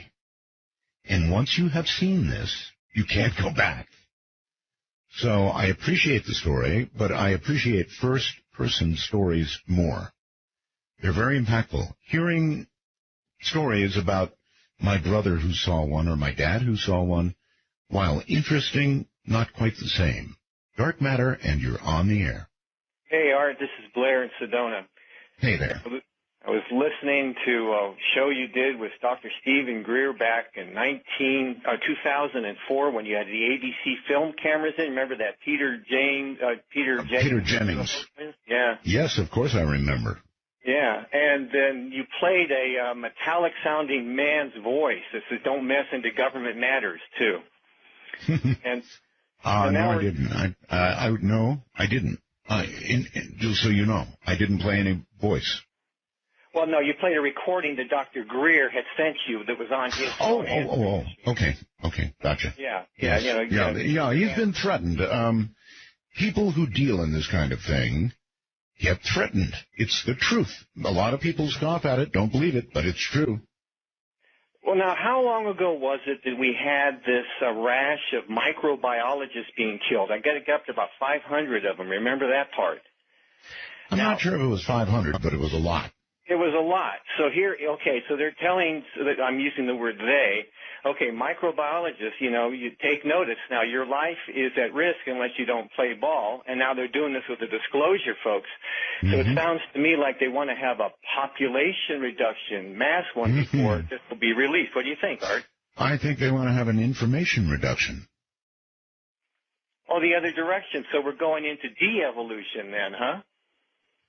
Well, in a way. Now, let me ask you, if you had information of the type that Dr. Greer has, and somebody came into your home and calmly but forcefully said to you, "Here it is, sir. This is a bullet, and it's got your name on it. Open your mouth again," and not just your life, but that of your family and people you care about will be snuffed out. Either that or you shut your mouth. What would you do? My heart says, go through with it, because here I'm a single guy, no wife, no kids, but, and I have, my dad died. Well, I'm 62. I'm collecting Social Security. I just started collecting Social Security just this month. Congratulations, but you're not answering the question. The bullet has your name on it and your family's name on it. What are you going to do? Yeah, I guess you'd have to say I have to think of my family over my stuff first and allow that to shut myself up and then maybe write it down somewhere. All right, sir. All right, I've got to go. You answered the question. Thank you. Good morning, Mr. Sunshine. You brighten up my day. Come sit beside me. No idea where the time has gone. Holy mackerel. You do open lines and time goes like that. So, I don't know. Let's punch this one. Hi there, Dark Matter, and you're on the air. Hi, this is Tom in Lee County, New Mexico. Hey, Tom. And just this past weekend we had our 40th high school class reunion. And also 4 years ago, this past summer, is when I had my first experience with a UFO. We're 100 miles from Roswell. Yes, sir. And there's four of us out driving around in my 72 Monte Carlo, straight out of high school.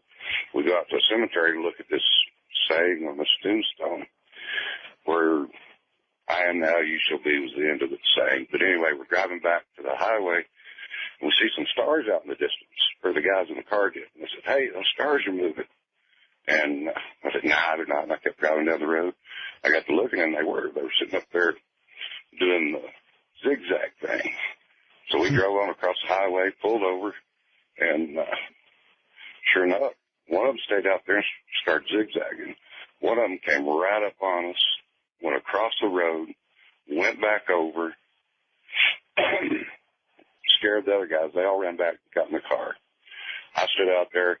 He tilted over. I could see in the cockpit.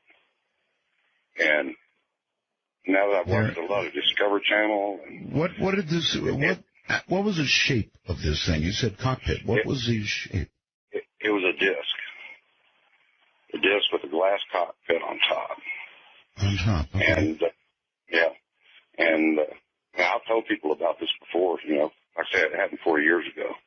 58 now. And every year, this time of year, I go, yeah, they'll be back. They'll be back. I keep looking for them, but it hadn't happened.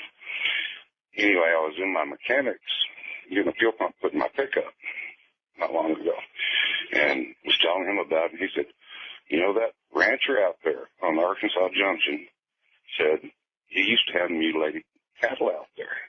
Mm-hmm. And that just kind of confirmed my thing. But what I was going to get back to, you know, after all these years of watching the Discovery Channel and all that stuff on TV, right, looking in that cockpit, it looked, I think now, that the guy in there was a human being from White Sands or Holloman over there at Alamogordo. And it was a U.S. Air Force pilot in a high-altitude suit. Okay, so you're saying you definitely saw... You definitely saw a human being in this craft. No, I saw something in what I think now was a high-altitude suit that the U-2 pilots wore and the pilots in the SR-71s wore back right, then. But the implication is it was a human being in the suit. Yes, that's what I think now. You know, back then I did not know. I thought it was an alien craft, but as I've grown older and seen more things, and, you know, human eyewitnesses accounts aren't good, but I had one, but my mind has taken me to that point now that I think it was a human being in that craft. Well, it doesn't much matter one way or the other whether it was a human being in that craft, which is obviously secret, very, very secret, over on the other side. You know, we were talking about two governments earlier. This one would be way over in the block area. So that's really interesting if we've developed that kind of anti-gravity technology. Think about it. In 1973. Then we would have everything that Dr. Greer talked about tonight. We'd have energy for the world.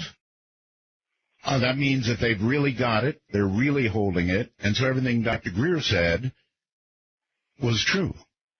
Yeah, I've been researching Dr. Greer here lately, and, you know, we're kind of the same age, and I've listened to some of his stuff, and, he talks about extraterrestrial craft and human craft. So either way you look at it, either way, sir, either way, it's a gigantic story, right? You're right, yeah. And I'm also an oil guy, and you talk about a soft landing. We cannot have a soft landing if you crash the oil market. Our economy depends on it. I do agree with that, and I listen, thank you. We're way out of time. Thank you very much for the call. I agree with you. We're not going to have a soft landing if this really happens. Yeah, and I grew up... the markets are going to crash. Over there at Ross. You know, dogs and cats are going to get along, and I just don't think it's going to work. But I'm here, and as she said, I'm listening. See you tomorrow night. Good night, all.